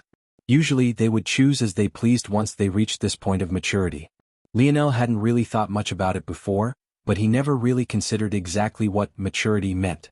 According to these, maturity to metal spirits was like a hack to progressing through the life grade. The current little Tali could only bend and manipulate metals as Lionel directed, liquefying them and controlling them at will. However, a mature Tolliver would be on a completely different level. In fact, a mature metal spirit could even give birth to ores that didn't exist by taking and fusing together the essence of existing ores. Essentially, if there wasn't an ore in existence that perfectly fit Lionel's needs, Tali would be capable of forging them at Lionel's behest. This wasn't all, it was even possible for little Tali to perfect ores. For example, dark ice ore was a 5th dimensional ore, it wasn't perfect enough to be a 6th dimensional ore again. With proper preparations, little Tali would be able to improve these weaknesses and allow it to evolve to a whole new level. Essentially, when paired with an evolution ore, little Tali could take the quasi-effect granted by the evolution ore and turn it into a true and permanent effect. This could be considered an extension of its fusion abilities. As for why this was a hack to progressing through the life grade, wasn't the life grade exactly this? Wasn't it the creation of a treasure so perfect that it could be seen as a new entity all to itself? Essentially what this meant is that a mature metal spirit would make forging life-grade weapons thousands of folds easier. Even for Lionel, if he wanted to forge a life-grade item, he would need to spend a lot of energy blueprinting and even tweaking force arts so that everything would fit together perfectly. However, with little Tali maturing, he would need to fit himself into rigid boxes already outlined by what ores could naturally exist. Theoretically, he could create an ore that was perfect in all aspects, dealing with all potential weaknesses in one fell swoop. What was interesting though, was that not all mature metal spirits were created equal. If Lionel's deductions were correct, the sooner after the 5th dimension a metal spirit matured, the more potential it would have into the future. In this way it was a lot like the God path for humans. Beyond this, there were actually several paths a metal spirit could take when stepping into maturity as well. The first was the mimicry path, a lot like Little Black Star's path. Because ores of all types existed, and a metal spirit could eat them all, they could start taking on these characteristics as well. In fact, this was the most common path for metal spirits. Lionel was surprised when he read this. This was almost identical to his metal Bodis properties, no? It felt like it was likely that these techniques were actually birthed from observing metal spirits. The second path was the fusion path. This path leaned into a metal spirit's ability to combine and create new life through ores. In fact, a metal spirit that took this path would even gain powerful healing abilities that it could share with its owner. This was a much rarer path, and it allowed a metal spirit exceedingly powerful abilities in creating new alloys and ores, much more so than most metal spirits. While some less mature metal spirits would be limited to combining 2 ores at most, a metal spirit on this path would be able to fuse 3, 4 or even 5 instantly upon maturing. The third path was the universal path. This metal spirit was able to tap into universal force to help their partner during the forging practice.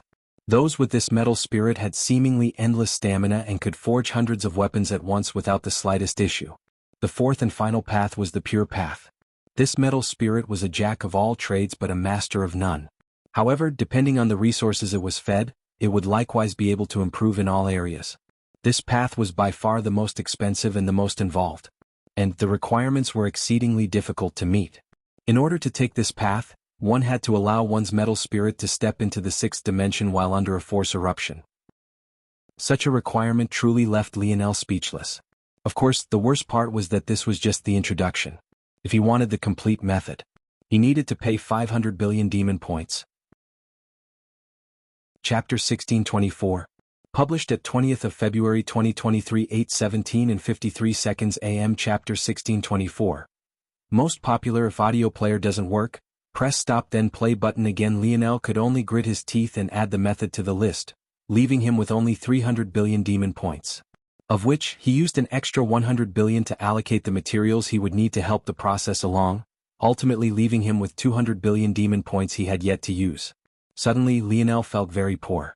In truth, there was a chance that little Tali could mature naturally along the 4th path. In fact, all 4 of these evolution paths were available to all metal spirits. However, there was a reason that some were rarer than others. In order of rarity, the first was the most common, with the 4th path being the rarest to see.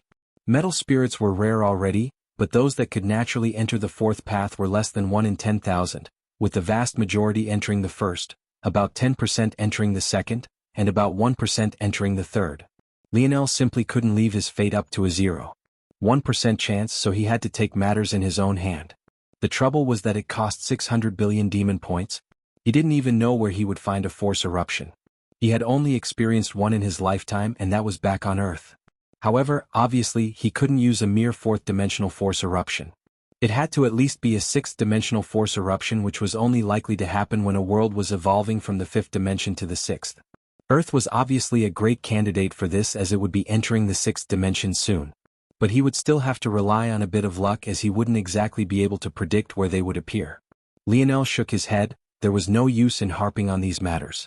He had 200 billion left, and he had to see if he maximized it or if he would have to start shedding some things from his list. I think we should think about protective treasures. All of this will be useless if we can't protect our lives, Aina suddenly said. And after that, we can take a look at the most sought-after items here, or maybe even the most expensive ones, to see if there's anything that we absolutely have to have. Lionel nodded. He agreed with this. After filtering for protective treasures, he nodded. They were expensive, but they weren't ridiculously so. Even a one-time protective item capable of blocking up to a Tier 1 8th-dimensional strike was only about 100 billion. This made sense. After all, everything that Lionel was trading for could be considered Foundation's treasures and techniques for families and organizations, while such an item was just a protective treasure. Techniques and similar things would always be far more expensive. If he got one for himself and Aina, that would make up for the remaining 200 billion they had left. But that wasn't strictly necessary. This was because the protective treasure formed by forming a protective sphere that couldn't crack until it was overloaded. Taking Aina with him, or vice versa, would essentially make sure the both were protected. However, Lionel still put both on the list just in case of potential variables.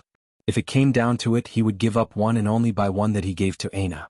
Lionel was of half a mind not to tempt himself any further, but he knew that if he didn't this there wouldn't have been a point to the list in the first place. He might as well have just bought everything outright. Show me the most popular items exchanged for by the Fiend-class geniuses. Lionel's gaze flickered, focusing on the items that appeared. Since he had asked for something so narrow, it wasn't too surprising that only 2 items appeared. The first was a crystal ball. It looked completely inconspicuous and Lionel wouldn't have given it a second look if he saw it on a counter in a store. But when he read the description his brows couldn't help but jump. Focus crystal, 10 billion. The price was cheap, or at least relatively so. This made sense since it was the most popular item. If only the top 10 could trade for it, it wouldn't be much of a popular item at all. According to the description, the focus crystal was a rare item used to refine force. One poured their force into it and it would come out purer. When used over a long period of time, this would purify the force within your body, bringing it closer to the kind of force one would only gain from pure force crystals. This was extremely similar to the ability of the golden-scaled koi fish. The difference, though, lied in the fact that this crystal catalyzed changes within your body while the koi fish only did so with external force and within its own body. If one used a focus crystal daily, it would slowly improve one's affinity for one's element and it would even help one to increase one's understanding of one's force. If used in conjunction with a mantra, the results would be even better. The only limitation of the focus crystal, and maybe the reason for its low price, was that it could only ever be used for one type of force. Once it was used, it wouldn't be able to purify any other kind of force, even if they shared the same element. Lionel exhaled when he saw this. This was an item he definitely had to have. And he needed multiple of them for sure. And Aina would need at least one for her Blaze Thunder force even if she didn't need it for her Blood force and Life force. Even if he ignored his lineage factors, he would still need 3 for himself plus 1 for Aina, which would make 40 billion demon points. Lionel shook his head and turned toward the second popular item before smiling bitterly. Chapter 1625. Published at 20th of February 2023 8:17 and 52 seconds AM. Chapter 1625. Most expensive. If audio player doesn't work, press stop then play button again. The second item was a seemingly ordinary black rock. Perfection Stone, 100 billion. This rock's ability was very simple. It scanned a person and morphed into a clone. However, this clone would detect your weaknesses and fix them. The issue was that the rock wouldn't be able to communicate exactly what these issues were. According to the description, it was a rock forged in a very famous Dream Force-dense region. It was able to project the consciousness of the universe by simulating what it could have done with a talent of your caliber if you appeared in a zone. It would simulate your life based on your age and then form a clone that could be considered the perfected version of yourself. The only way to slowly tease apart the details was to fight this rock again and again, not to mention getting beat up again and again. How could you defeat the perfect version of yourself? It was only after reading these things that Lionel finally understood why it was that all the Dream Force-related items in this place were so cheap. In fact, if not for this, let alone 100 billion, this perfection stone might not be able to be bought with even 100 trillion. The description stated that this rock was a treasure of the Eternal Dream Pavilion. If Lionel was correct, this Eternal Dream Pavilion had subsidized many of the Dream Force items in this place. According to his understanding, talents with exceptionally high Dream Force affinity were too rare, but this was precisely what the pavilion demanded of their students. Although they hadn't sent their students, they were still in the business of fostering Dream Force talents in hopes that more would appear. It was also potentially the case that in exchange for not participating, they had given these tributes over. These were just Lionel's guesses and he might be missing a few details, but he felt that this was very close to being true. The good news about this perfection stone was that it could be used for as many people as you wanted. It was no wonder it was such a popular item. Lionel realized that he had to have it. The abilities of the people of this world's ability to simulate was definitely far above his own. This would be an invaluable item and it would help him too greatly in the future. He didn't believe that it was truly perfect, but he would definitely use it as a guiding light. If zones could produce such perfect magic systems that humans couldn't even dream of thinking up on their own, why wouldn't the perfection stone be capable of refining his future path and allowing him to observe it? Now the trouble was that he was missing 30 to 40 billion demon points to buy this even if he gave up one of the protective treasures. Lionel exhaled and made a decision. He moved some of the things from Little Tali's evolution down, then he would be able to afford it. Ultimately, the things he needed to facilitate Little Tali's evolution, which amounted to an extra 100 billion, were things that he could find outside of this zone. But this stone was something he definitely could not. Plus, it would still take him some time to find a force eruption. So, he had time to gather the materials as well. Lionel exhaled. Show us the top 10 most expensive items you have here.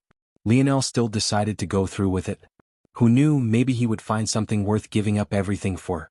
If he could afford it, that is. What Lionel and Aina actually saw, though, was enough to leave them stunned.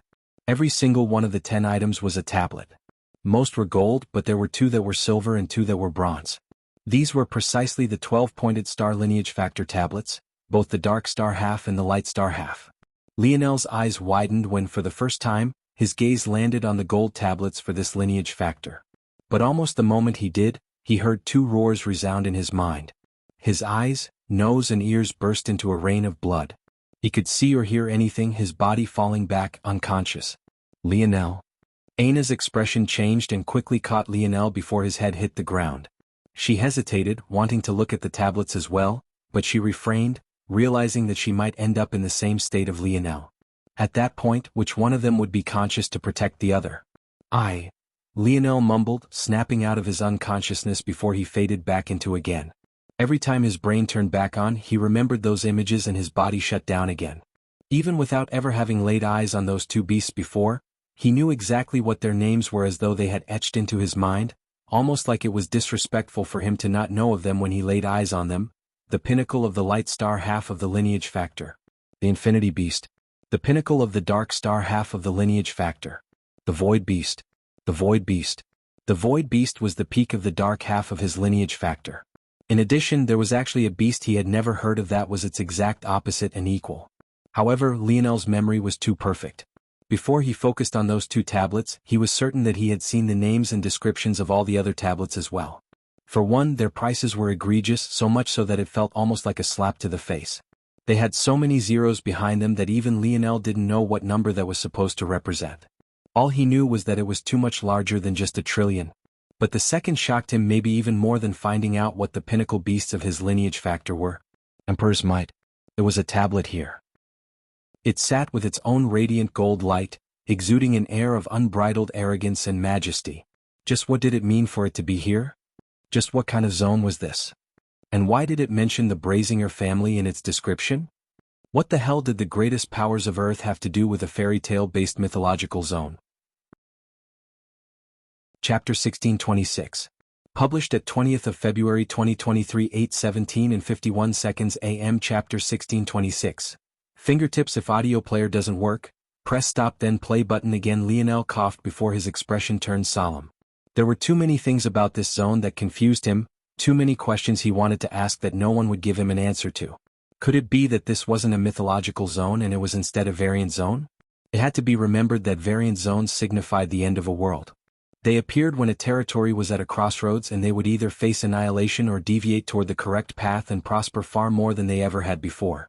What was most important to note about variant zones, though, in this case at least, wasn't the opportunity they presented, but rather the fact that variant zones were a peek into the future. If this was the case, then maybe this all made sense. The evolution in force manipulation, the prominence of the families of Earth, the unique changes to the techniques and paths those of this world took. Could it be that this world was actually Earth all along? But then where did these demons come from? Was it the influence of the Silver Empire? Did the Silver Empire make a comeback and cause all of this to occur, forcing the people of Earth to share the only eighth-dimensional world of the human domain with them? This was also a possibility. He had heard of the people here mentioning spirituals, so all of this was potentially true. The only thing that didn't quite add up was that this world was far too large to be the original Earth, but then again, just how large was the Void Palace? Clearly there were methods of making higher-dimensional worlds break the laws of physics he was used to from the third dimension. Anything was possible with the use of force. But still, even if Lionel's deductions were all correct, there were still more questions than there were answers. Such a variant zone? How could anyone bear to give it up? Did whoever attacked the Void Palace have to use such a precious zone for a task like this? It also had to be remembered that variant zones were known for their ease relative to other zones of the same level. Their entire purpose was to give those of their past a chance to transcend the difficulties that would block them from getting to the best possible future. This meant that this zone was invaluable if it was a variant zone originally. If not for the fact the likes of Lionel and the others failed immediately upon entering, the harshness they faced wouldn't have been nearly as difficult to transcend. In fact, Maybe the methods of force manipulation and the like would have been handed to them on a silver platter rather than him having to go through all of this trouble. Were the people who used this zone to target the Void Palace fools? Even if there was a 100% guarantee of dealing with the Void Palace completely, who cared? So what if the Void Palace was gone? Weren't there still other races? Other powerhouses? Plus, there were still the most powerful families of the human domain that remained untouched. On top of that, there was one person that Lionel was absolutely certain was doing just fine: his father. To deal with the human race, some fool actually chose to target the Void Palace first and not his father? Lionel couldn't help but think their brains were waterlogged. There were only two explanations that could possibly make sense to explain all of this. The first was that these people had no ability to gauge the value of this zone and what was inside of it. If they could, Lionel didn't believe they would use it so foolishly. The second was that Lionel was completely incorrect about all of this and this place wasn't a variant zone at all. The first made no sense. How could a power capable of targeting the Void Palace not do something as simple as scan a zone? Even if Lionel gave them the benefit of the doubt, the two things that were absolutely easy to do regardless of the level of a zone was to tell the quota limit, as in how many people could enter, and to tell what type of zone it was. The moment a zone actually manifested on the readings as a variant zone, even if it was a ninth-dimensional zone, no, especially if it was a ninth-dimensional zone, no one would use it for such a foolish thing. There was, of course, one other possibility that Lionel was somewhat ignoring. In order to use this zone to target the Void Palace, whoever sent it had to expand the size of the zone a tremendous amount. There was a chance that only a zone of a certain caliber could withstand this process. As such, whoever did this had no choice. But even if that was the case, Lionel didn't believe that they'd be so stupid. If Lionel was in their shoes and he had such a method but it could only work on an incredibly valuable zone, he would directly scrap such a method and throw it in the trash. In fact, he might, accidentally, allow his enemies to learn of it and hope they'd be stupid enough to do such a thing should they run into such a valuable zone. At least that way they would waste it instead of growing more powerful behind his back. All of this logic applied as well if this was really a mythological zone. It had to be remembered that mythological zones were the most likely to become unique zones purely because of their value. When things were framed like this, it didn't make any sense whatsoever for this place to be a zone unless the enemies of the Void Palace were complete idiots. Just when Lionel had this thought, he shot up from Aina's embrace, his heart trembling. What if he was wrong about all of this? What if the enemies of the Void Palace knew very well of the value of this zone but didn't care? And what if they didn't care because they already had such methods at their fingertips? Chapter 1627, published at 20th of February 2023 8:17 and 50 seconds AM. Chapter 1627, Between the World and You. If audio player doesn't work, press stop then play button again. The current Lionel looked quite frightening. Blood fell from his eyes, ears and nose and his heart beat so wildly that it only made the blood pour down faster. If Aina didn't know better, she would have thought that Lionel would bleed out right here and now. Lionel? Lionel. Aina directly shook Lionel, her features marred with worry. Lionel blinked, shaking his head and wiping the blood on his cheeks away. Eventually, a sigh came out from his lips. What is it? Are you okay? I don't know, I just thought of a frightening possibility. What? Is just that what's the best way to manipulate a zone? Aina blinked. You mean? If someone used a method like the Valiant Pillars and you took control of a zone, you could enter it as you pleased and farm whatever you needed from it. You can technically do this with any zone, it's just that it's only beneficial, usually, to do it with zones that contain a great amount of resources that can quickly recover in a small period of time. This world here is so large and vast. Even if we spent 100 years, I doubt we could learn everything that needs to be learned. But what if others had that time and then some? I'm saying that if this zone was originally a mythological zone or even a variant zone, and then it was taken control of by a special power, then this special power took their time to squeeze out every pinch of benefit they could get from this place. What if after they were done this zone also conveniently happened to be just strong enough to expand to hundreds of thousands of miles in diameter and swallow up one of your enemies with hardly any effort on your part?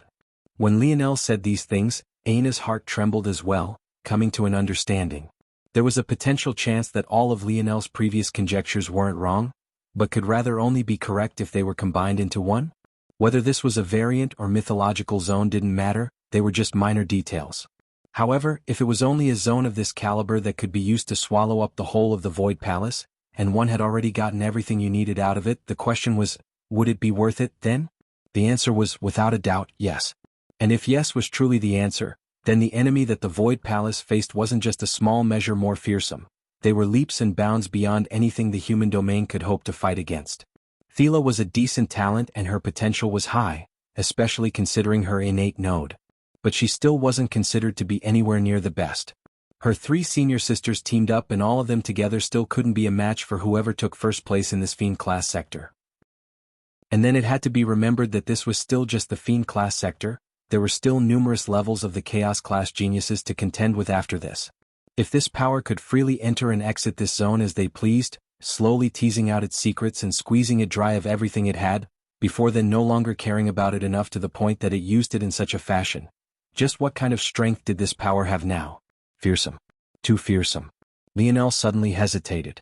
How would this power react if he managed to reverse the situation and allowed everyone out? According to his calculations, once he succeeded, it wouldn't just be he and Aina who could leave this place.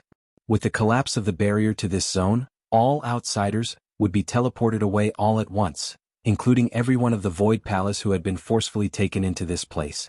But now Lionel wondered if he should still do this. There was no doubt that if he delayed, many more of the Void Palace would die. In fact, many had likely died already. This place was a cruel world and he had learned of it firsthand. He already knew that once he stepped out of this event, even if Mistress Olidark left him be, the matriarch of the Endless Twilight Pavilion would not. The uncouth words he had spoken about her were one matter and that could probably still be overlooked depending on a few factors. But Aina had killed 3 of her top disciples and had even taken the form of a chaos demon. Without Lionel here to block her from view, the elders above have definitely already seen this. If not for the fact they were in the demon world and not in the city any longer, they would have likely already swooped down to execute Aina. When Lionel thought to this point, he had an ugly expression. Was this really the only choice? The smart thing to do would be to sacrifice Aina. For the good of the human race and their survival, Lionel should allow everyone to stay in this world for as long as possible. Many would die, but those that survived would come out with the prowess capable of battling those that had imprisoned them in the first place. Lionel couldn't see another way. If these people realized that those of the Void Palace had returned and they really had such strength, they would just directly act to wipe out the Void Palace personally. He and Aina couldn't stay here forever. Eventually the event would come to an end and they would be forcefully teleported out. By then, the 2 of them would be faced with a sweeping host of powerful 7th-dimensional and maybe even 8th-dimensional individuals. Even if they gave him a path to survive thanks to his talent, Lionel wasn't naive enough to believe that they'd allow Aina to go freely, and he simply didn't have the strength to protect her. He couldn't even defeat a genius within his dimension. How would he climb above it to face those monsters? Lionel looked toward Aina. She had an intelligent glint in her eyes as she calmly looked back. She understood these things the moment Lionel spoke. Although she couldn't think as fast as Lionel, her intelligence had never been lacking. Aina smiled. Don't look at me like that, I was ranked ahead of you in Class A, remember? Who asked you to not take your studies seriously? Lionel was stunned for a moment before he laughed. He reached a hand forward, caressing Aina's cheek and pressing his forehead to hers. Aina trembled involuntarily, biting her lip out of habit. No matter how many times Lionel told her not to do that, she never could stop. Between the world and you, I choose you. Chapter 1628. Published at 20th of February 2023 8:17 and 49 seconds AM. Chapter 1628. An obvious answer. If audio player doesn't work, press stop then play button again. Lionel, Aina didn't know what to say. The transition into Chaos Demon wasn't something she could control. The moment she reached a certain stage of comprehension in her blood sovereignty and took out the heirloom of the Silver Empire, everything happened so fast she couldn't stop it even if she wanted to. It also didn't help that she didn't even know what kind of changes were occurring to begin with. Then, when it came to killing those 3 women, she was blinded by rage because the life and death of Lionel was unknown. And just by virtue of the state Lionel had returned in, their deaths were more than warranted. Still, even before then, it was already past the point of no return. She had thought that everything would be fine since Lionel had a method to leave this place and he wouldn't lie to her about such a thing. But now that she knew about this, she felt as though there was a lump in her throat that she couldn't quite deal with. She didn't want such a choice to be contingent on her. Just how many of the human domain would die because Lionel said such a thing? Lionel smiled, looking into Aina's eyes despite the closeness of their faces. Despite that smile and the twinkle in his eye, Aina knew the kind of weight Lionel felt on his shoulders making this decision. She knew how he felt about taking the lives of others and the kind of responsibility he felt toward protecting as many people as he could. He tried not to see any life as more valuable than another because even with his analytical mind, he couldn't find a logical progression toward the worth of a human life. But now, this very same Lionel was deciding that the life of one Aina was worth more than the life of countless others. Wasn't he just a hypocrite?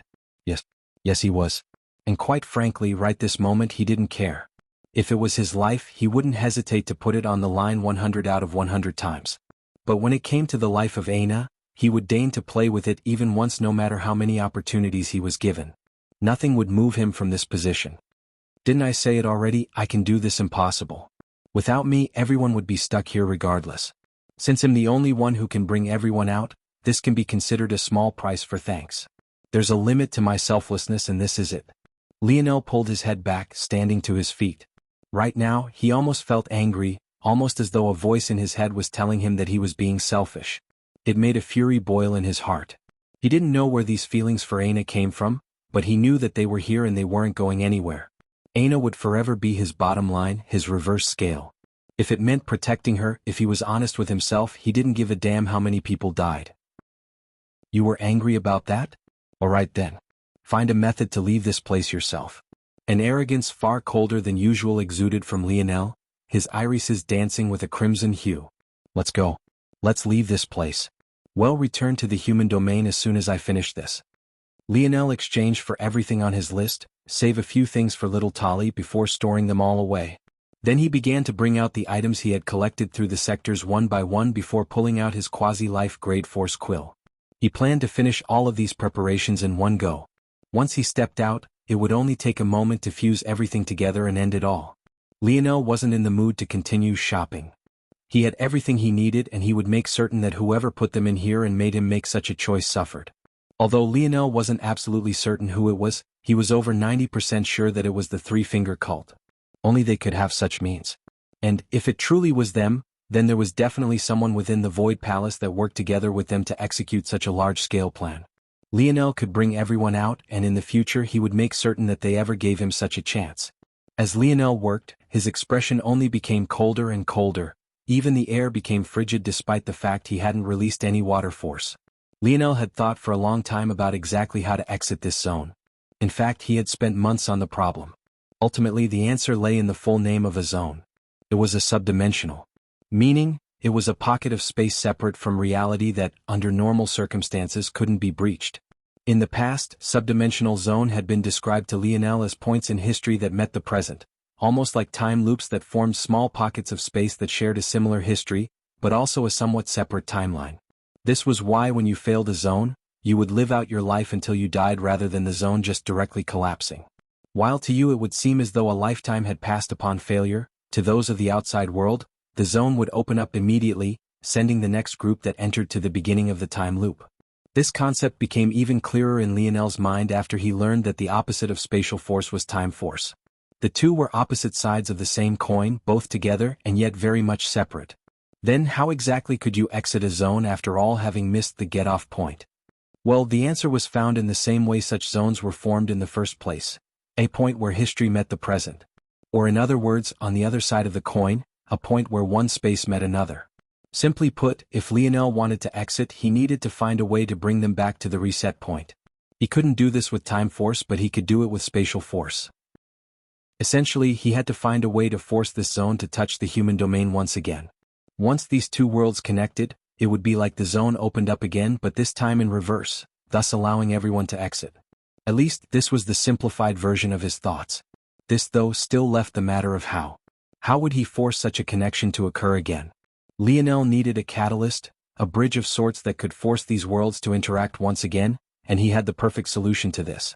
What Lionel needed was a third world, a world that could force these two together once more, a world that had a strong connection to the human domain, but was also sturdy enough to survive a trip through space. And to that, Lionel had the perfect answer. In fact, this world had already survived such a trip before. In fact, it had survived such a trip many times before. It even had certain abilities capable of hiding the presence of people from the eyes of a zone. By now the answer was obvious: the segmented cube.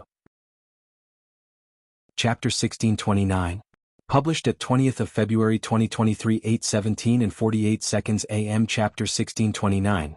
Pissed if audio player doesn't work, press stop then play button again. Aina had never seen Lionel so focused. A dense amount of auspicious air flooded his surroundings. It felt that if she wanted to, she would easily be able to enter an extremely deep state of meditation, one even deeper than the one that had allowed her to form her chaos demon body. Aina couldn't help but wonder why it was that Lionel didn't use it more often. Whether it was his state of focus or his strength, she felt like it was on a completely different level when he entered this state. Was he just not aware? Or was it about his disposition? Could he not enter it freely? She could tell that Lionel seemed to be pissed off about something, but it was odd because he didn't seem to be angry with her. If anything, she felt like they were even closer now, closer than they ever had been. What woman wouldn't swoon when their man said words like Lionel just had? Lionel always seemed to have a way to make her heart flutter, but this just felt especially potent even in comparison to his usual way with words. But his disposition shifted again on a dime. She just felt like the more she understood Lionel, the less she actually understood. From what she did know, though, there were probably only two possibilities. Either Lionel was pissed off that he was too weak and had to make such a decision in the first place, or he was enraged at the thought that people were threatening her life to begin with. Knowing this unreasonable man, it was probably a combination of both. Only someone with his level of arrogance would be truly pissed off about such things. The first was a culmination of frustration. Lionel was usually lazy, that much was true. He didn't put in as much effort as he should and he was easily bored by things. But at the same time, he was also someone who could easily pour in a ton of time so long as there was a goal ahead. If he had just been lazy recently and that was the root of his weakness, fine, he would be able to accept it. But the reality was that before being forced into this situation, he had spent every waking moment of the previous year honing his strength. He hadn't taken a single step out of that training room, and the moment he did take a step out, the Void Palace was suddenly thrust into an existential crisis. He, despite his usual disposition, had put in 10 months of effort. He had put in so much effort that he even fell asleep for an additional 2 months. And yet, even that still wasn't enough to match up to the geniuses of this zone. First he found himself captured by the Alidiarch family, then he was surrounded by enemies in this event city, and when he finally found a soothing happiness again with Aina by his side, he was nearly crushed in a battle with Thela before he was, quite literally, eaten alive by a demon. Now he faced the cherry on top and he could already see the coming struggle ahead. Even if he completed this perfectly in time for them to be teleported out, they'd likely face stiff problems as he completed the final step. Just thinking about it pissed him off. He was probably more than strong enough to shatter the barrier his father left behind in the segmented cube, but he still felt like he somehow hadn't improved at all. It was frustrating. It felt as though he was running in place while the peak ahead only got further away and taller. Maybe only Lionel would be truly frustrated by such a thing. A year? What was a year of effort compared to the amount of time these geniuses had put into their crafts? What about compared to the old monsters that were waiting to target his life? What good was a year in the face of dozens? What about hundreds? But then again, did Lionel even have such an option? How long ago had the metamorphosis of Earth descended? He hadn't grown up in this world, he was just thrust into it without aim or purpose. Although he felt like he had his own purpose now, he couldn't seem to ever focus on it like he wanted to. It was almost like his mind wasn't fully in his own control. Lionel's wrist flicked and the final force art was completed. He took off the finger guard that had been with him all this time and slotted it into the center of it all. This guard was none other than the home of the segmented cube. Very soon it would be complete again. Lionel looked up, the intent in his eyes blazing. The world wasn't fair, it wasn't designed to be. No one would care how long he had been in the dimensional verse for, no one would care that he had spent most of his childhood recovering for a grievous injury or that he hadn't gotten the chance to grow step by step with his greatest talent, his innate node, and had to instead watch as it became a ticking time bomb in his body. Since no one would care, he wouldn't care either. Lionel swept his completed craft into his spatial ring and stood to wrap an arm around Aina's waist. He didn't look toward her. Instead, his gaze practically bore a hole into the Emperor's might tablet. He felt a formless pressure boring down on him, pressing down against his soul. What Lionel had learned when his body separated from his soul was that while the root of most of his lineage factors were in his body, his King's Might lineage factor actually called his soul home. In addition, when his body separated from his soul, the influence his innate node had on his King's Might lineage factor was also stripped away, allowing it to regain its former clarity. Staring at it, Lionel felt a sudden compulsion. "Come here." His voice was cold, cold to the point that Aina felt a tingle up her spine, her cheeks flushing red.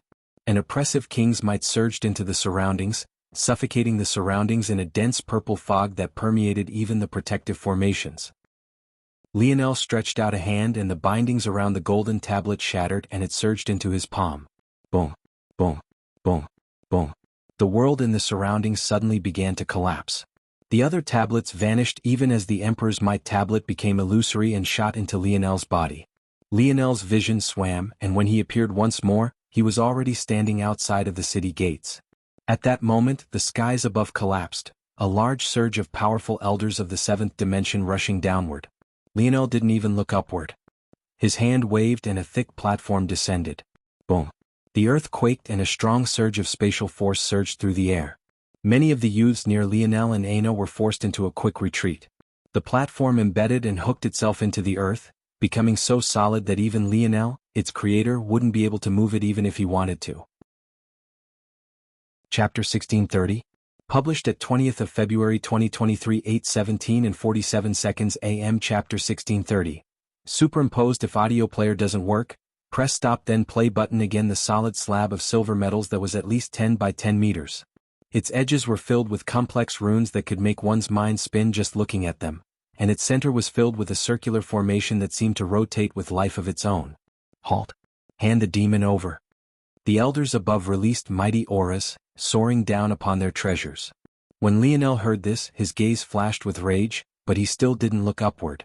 If he had the strength, he would have directly killed the person who said such a thing.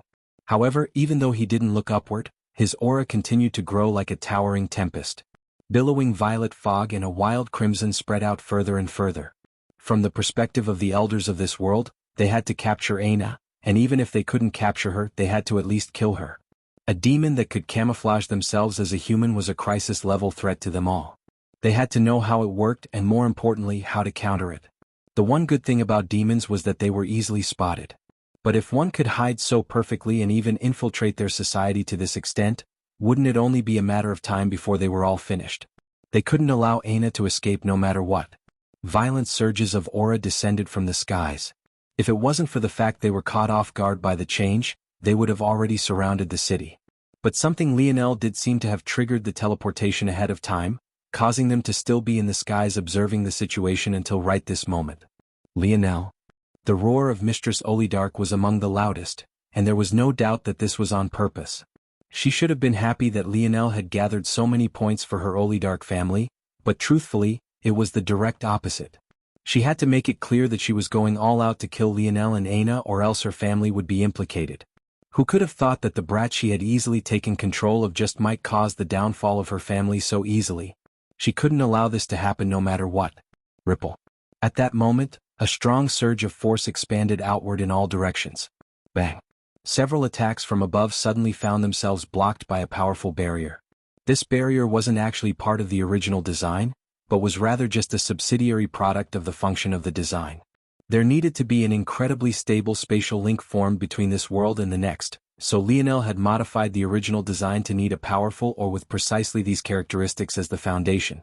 Lionel had done a lot of research about spatial rings and spatial force in general in order to create this method to retrieve the segmented cube. Now all of that research became the backbone for his method of returning home. He gave the segmented cube a landing mark, and that would be its original vessel to begin with. Now that the space was stabilized, seventh-dimensional individuals could forget about shaking it easily. Lionel had actually been prepared for eighth-dimensional experts to make a move, but there were none, surprisingly. What he didn't know was that they all had been pulled away by that sudden snap. But regardless, the fact that none were here or disdained to act in Lionel's estimation, they could forget about stopping him. The space only grew more and more stable with each passing moment. Even for Lionel and Aina, who were in the center of it all, it was difficult even to move properly, let alone for these elders to shatter the barrier. Lionel slowly inclined his head almost as though he wanted to imprint the faces of all those above him.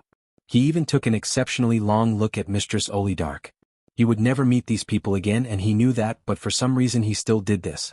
Maybe it was less about getting revenge later, and more of a reminder of what forced him into this situation in the first place.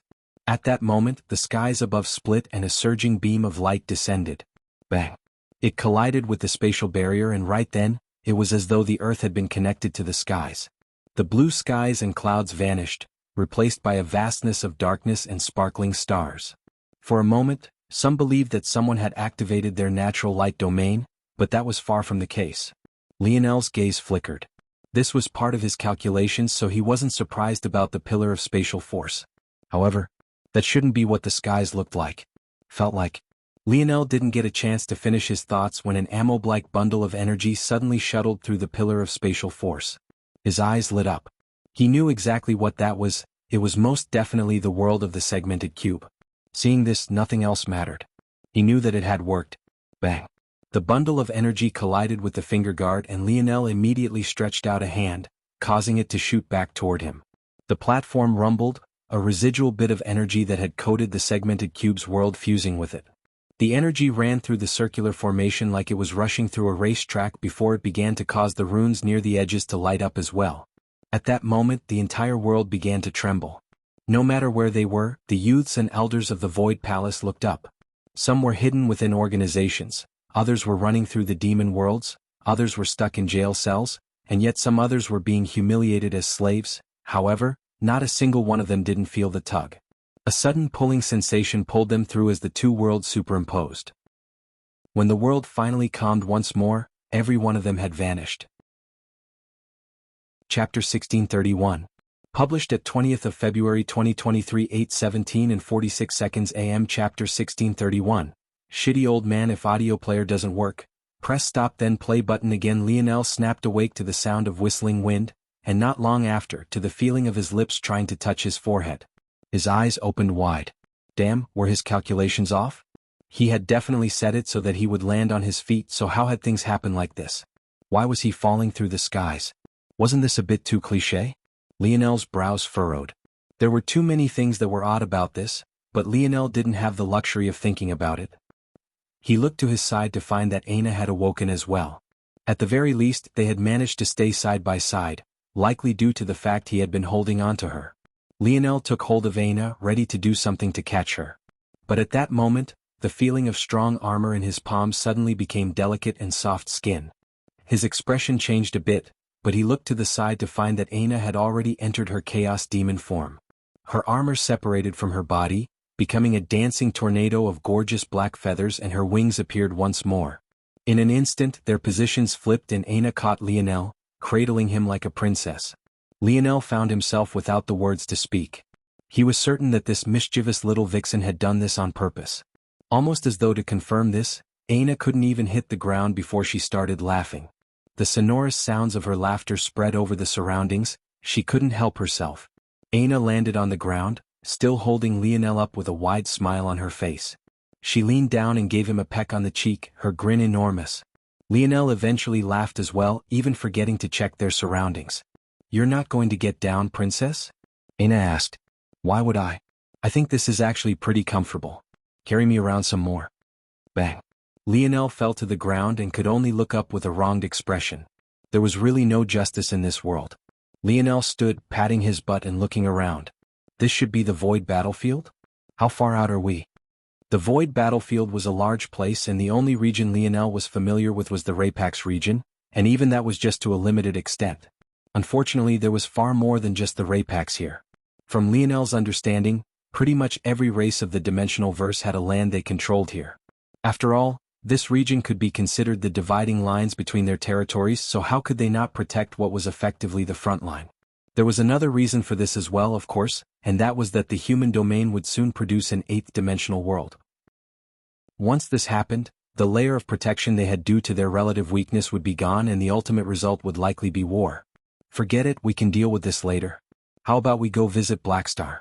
Maybe that annoying old man will have a way to tell exactly where we've gone and how to get back. Lionel somewhat sighed a breath of relief when he thought this. Why Star Order was definitely an annoying old man, but so long as he was being annoying, this also meant that he was giving him knowledge that he didn't have. Aina nodded in agreement, somewhat missing the little mink as well. Lionel opened his palm, and the segmented cube, for the first time in over a year, finally changed its form once again and took the shape of a cube formed of jigsaws. With a smile, he grabbed Aina's hand and entered. But what he saw when he went inside left him somewhat floored. The segmented cube had been vast before, but now it was on a completely different level. Lionel landed in a vast forest with trees as tall as several hundred meters and so thick it would take dozens of men to wrap around it from tip to tip. What the hell? This place? It should be the garden of my residence, at least that's where I wanted to teleport to. How had things happened like this? Who?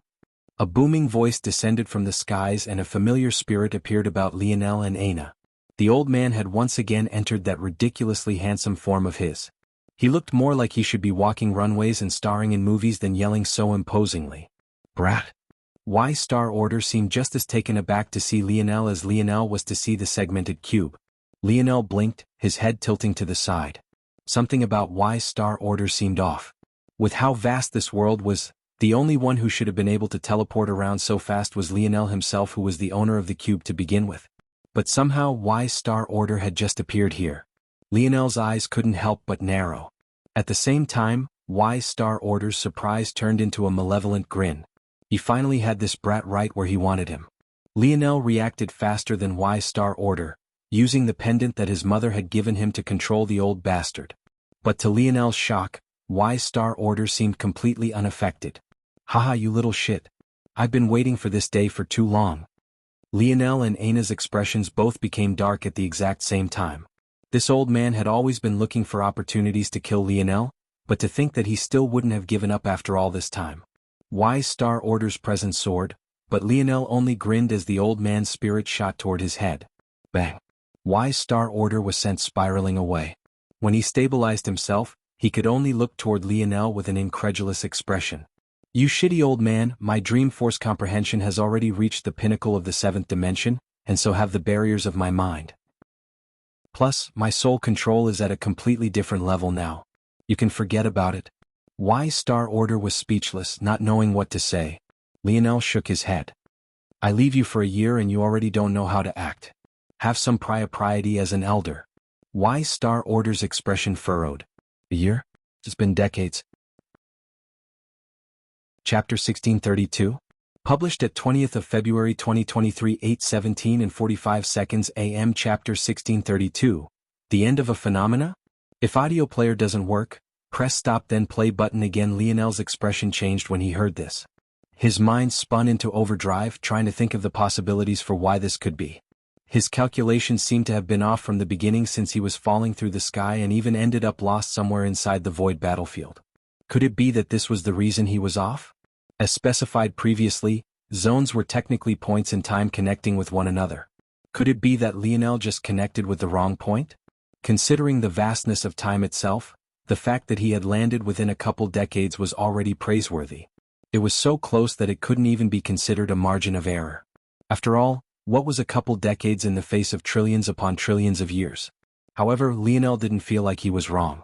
He had been so careful, so precise, it was simply impossible for such a thing to have happened. His confidence in himself was absolute. But everything seemed to point to the fact that he had, indeed, made a mistake somewhere. Lionel's brows furrowed further. By now, one might wonder why it is that Lionel didn't consider time dilation. After all, it was only a minority of zones that were one-to-one with real time and zone time. The vast majority had some sort of time dilation built in, even capable of halting the aging of the individuals who entered. But, while Lionel had heard of many zones that sped up time in comparison to the outside world, he had never heard of any that did the reverse. In fact, they didn't exist. This was something that Lionel could say confidently now that he had read all of the basic knowledge in the Void Library.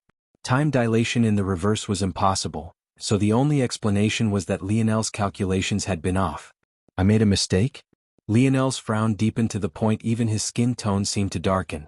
Old man, have you ever heard of a zone time dilated in the reverse? Why Star Order blinked but eventually shook his head. Such a thing didn't exist. Lionel shook his head as well. It seemed like things were truly impossible. There really was only one explanation then. Forget it, what happened to my segmented cube? And why is it that you seemed so confident previously? Why Star Order was about to answer, but at that moment, the shimmering appearance of an adorable little girl with a floating cloud for legs appeared. It's about time that you returned. Despite the commanding tone, one would only feel an overwhelming need to pinch this little girl's cheeks. I've seen you before. You were there after I left the dimensional cleanse trial world. The little girl rolled her eyes. Don't remind me. Back then, I could have directly entered the 7th dimension, but I actually had to waste precious energy healing you instead. Can't you be a little less useless? Never mind, never mind. Since you've brought me back to the 8th dimension now, I guess I shouldn't be too hard on you. Good boy. The little girl floated over and patted Lionel on the head. Lionel blinked. The segmented cube had entered phase 6? What? Had it been over the decades he had been gone? Although, the segmented cube needed a ridiculous amount of energy to evolve. Even spending so long in a dense mass of what must have been 9th dimensional vital star force wasn't enough for it to evolve to this level, but suddenly 2 decades was enough for it to reach this level? Something wasn't adding up. No, a lot of things weren't adding up. Don't think too hard. Your calculations weren't off, there are just certain things you're too weak about. Knowing would quite literally harm you. I don't mean in a figurative sense, I mean as I said, literally. Lionel didn't know what to say to this. I'm going to go and see little Blackstar and little Tolly. Lionel sighed. He had left them alone for too long. The phenomena is finished and spatial fluctuations have come to an end. They should have all returned now. An unknown voice spoke from the shadows. So my words were correct? Even if they were correct, we couldn't act on them until now anyway. I don't know how that brat did it, but he's even more troublesome than his father. Dealing with him will be as easy as flipping over a palm. His father has been on a rampage for the last 2 decades. His wife didn't appear until 11 years ago, and his son hasn't appeared until now. I told you that we should have acted when he was in the Void Palace. It wasn't worth the risk. There was a chance he could have stopped it. And what did that get you? The plan failed anyway because of his brat. The plan might have failed, but it wasn't for nothing. It's given us extra years to prepare. Now we're already close. How do you want to deal with this matter, then? Using the Void Palace is too easy, we have too many methods. Just randomly choose one to get him kicked out of the Void Palace. By then, we can send any random agent and kill him off directly. Are we really ready to antagonize that man directly? We killed his father already, and what did he do? Pout a bit? He thought we killed his wife and son, and what did he do?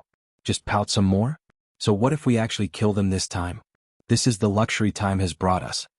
Although it's not advisable to fight him directly for now, we also have no need to fear him in the slightest. If he wanted to waste his time beating his head against a steel drum, let him. I really want to see what the piece of trash can do.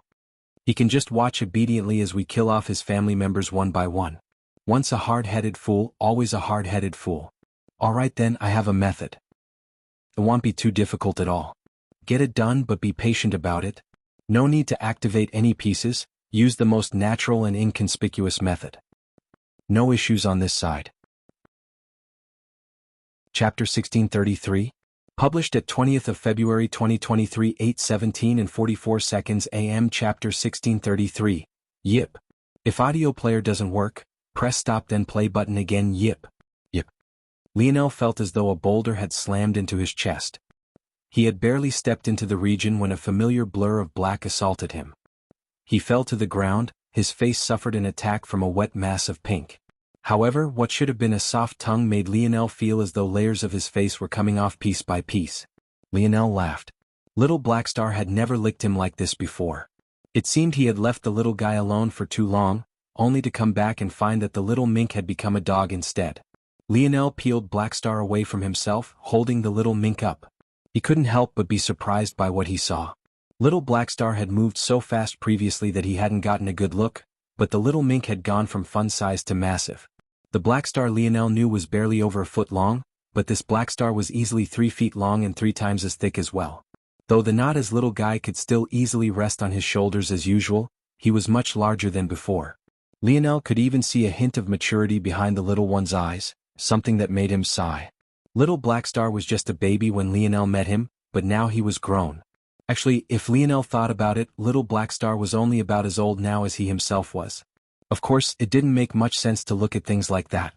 After all, the lifespan of third-dimensional minks versus third-dimensional humans was easily a 10 times difference. But luckily, little Blackstar was now well into the 6th dimension. In fact, it probably wouldn't be all that long before the little one entered the 7th. Lifespan at this level wasn't really much of a worry. In fact, for beasts they tended to outlive humans because their bodies carried much more strength and vitality. Lionel grinned. He was honestly a bit worried. After 20 years, who knew what could have happened? Luckily, Blackstar still treated him just the same.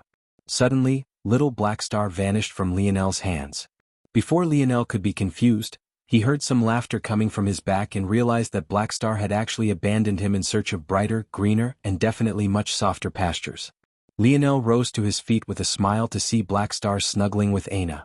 In truth, the relationship between the two had been quite estranged. During the matters of a year ago, Blackstar had obviously stayed with Lionel.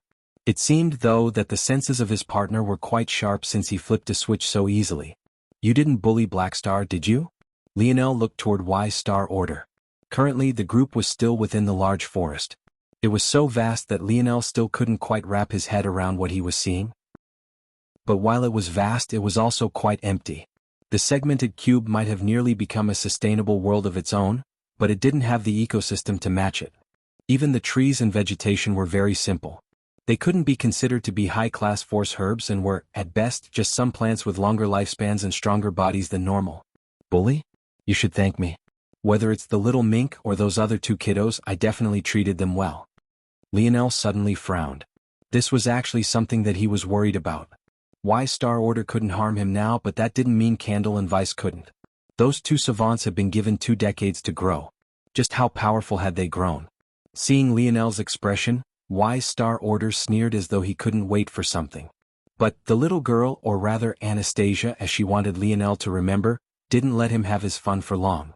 "Don't worry about this one, he's just blowing his own trumpet. He only helped because there was nothing better to do in this place. For someone who's lived so long, he completely lacks patience. All he's good at are little tricks, but he's too stupid to make them any good." Lionel rolled his lips over themselves when he heard this. It took everything he had not to burst out in laughter, but the amusement in his eyes was all too clear to Y-Star Order. To think that the mighty Y-Star Order would have such a day too. Y-Star Order glared at Lionel. "Just because she looks like a little girl doesn't mean she is one. She's an old mon." Y-Star Order quickly cleared his throat, feeling a glare that could ruin him. The truth was that during the event that caused the segmented cube to dislodge from its original coordinates and separate from its vessel, Y-Star Order had almost died. As for the reasons why, they had little to do with the segmented cube itself and everything to do with that event. His life was going to be snuffed out, but Anastasia felt that he was more useful alive and actually tethered his existence to the segmented cube. That action actually led to the pendant that Lionel had becoming useless, and that was the reason why Lionel couldn't make any use of it. Unfortunately, this also meant that Anastasia had absolute control over him and his life and death was at the whims of this little girl. Knowing this, it was no wonder he was so obedient. But his hatred of Lionel had increased manifold. It was just too bad that he couldn't do anything about it. For some reason, though, neither Anastasia nor Y-Star Order seemed to have any intention of telling Lionel about these matters. So, when asked, "What exactly happened that caused the segmented cube to separate from its vessel?" "I only woke up from a coma one day and you were all gone." Don't ask for the answers to questions you can't know the answers to. The harsh reality is that telling Lionel the truth wouldn't be too much of an issue, if he was a normal person. However, Lionel was simply too intelligent. Even the most benign of clues might lead to a disaster. Anastasia wouldn't allow this to happen. Chapter 1634. Published at 20th of February 2023 8:17 and 43 seconds AM. Chapter 1634. Candle and Vice. If audio player doesn't work, press stop then play button again. I placed your metal spirit into suspended animation. 20 years of separation between yourself and your mink is one matter, but if you allowed the same to happen with your metal spirit, it would grow apart from you. Before maturity, spirits are too malleable and susceptible to their environment.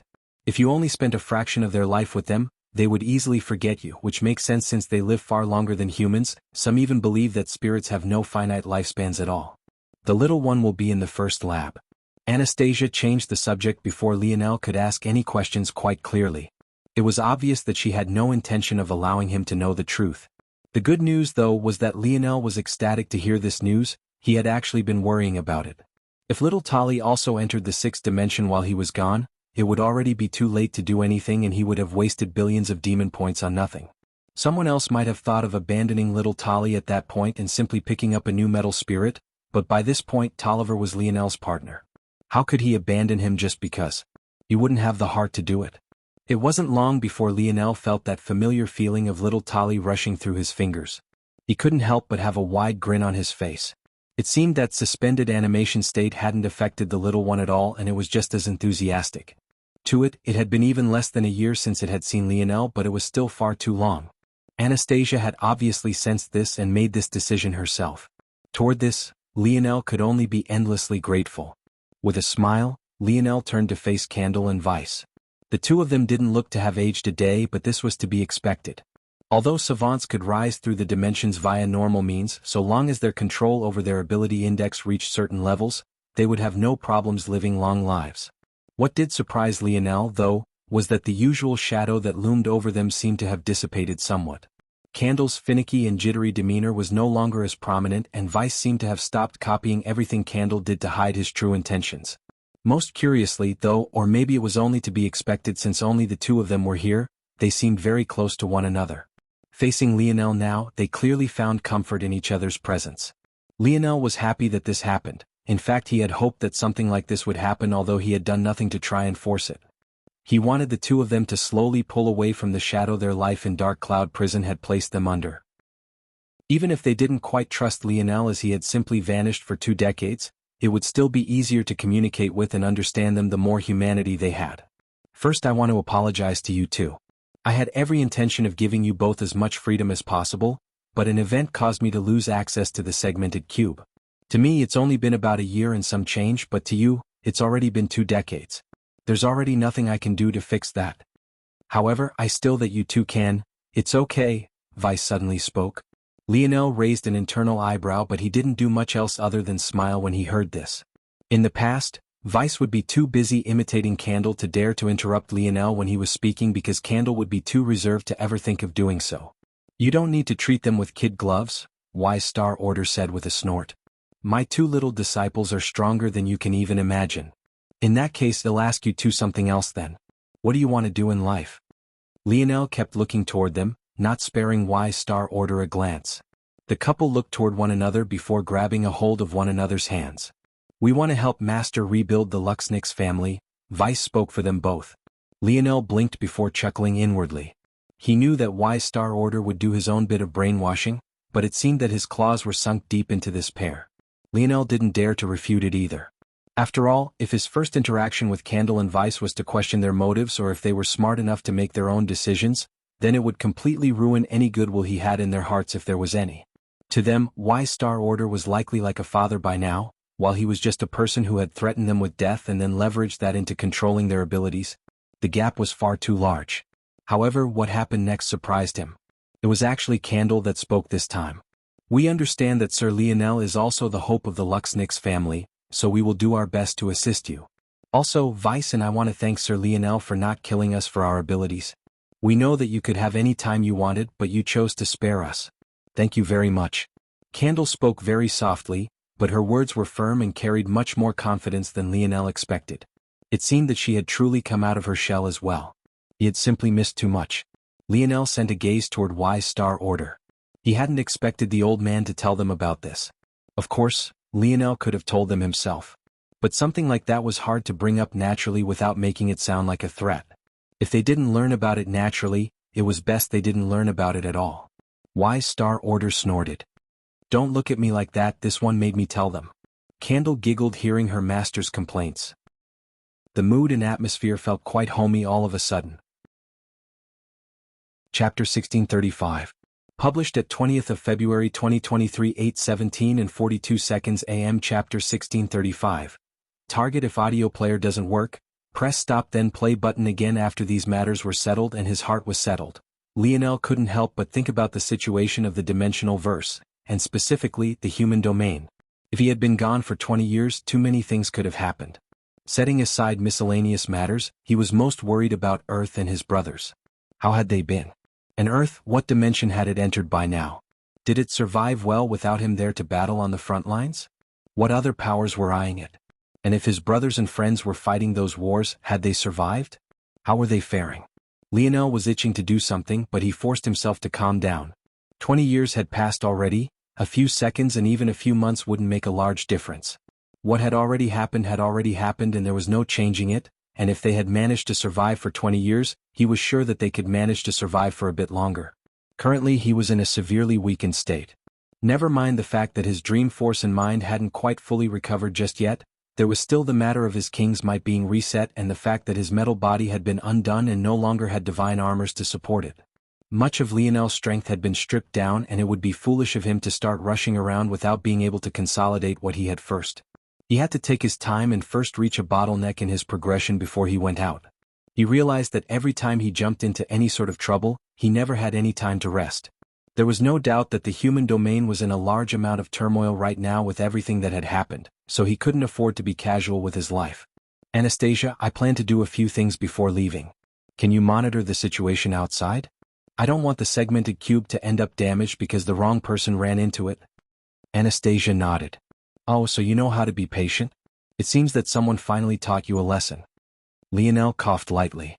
It seemed that he had traded one wise star order for a sharp-tongued, albeit supremely adorable Anastasia. Wise Star Order finally learned how to be obedient, but at what cost? There's no need for you to worry. In Phase 6, the segmented cube's ability to shrink is even greater. No one would notice us under normal circumstances. It's good that you're deciding to take things slowly. There's nothing someone as pitifully weak as you can do anyway. Plus, you're the last to arrive anyway. Lionel frowned. Last to arrive? Anastasia's words seemed to imply that he and Aina were the last to find a method to return, but that didn't make any sense. Maybe it was because he was arrogant, but he was certain that even if everyone in the Void Palace was given a segmented cube to use as a catalyst to return home, he could probably count on his fingers how many would be able to think of the method. Could it be that there was another way to return? When you triggered the return sequence, you became the focal point of the return as you were the origin of everything. The point you stood upon was the very to make the connection, but it was also the last to disconnect. A sudden realization overtook Lionel. So he was the one that allowed others to return, but because he and Aina had been at the focal point, they were the last to return.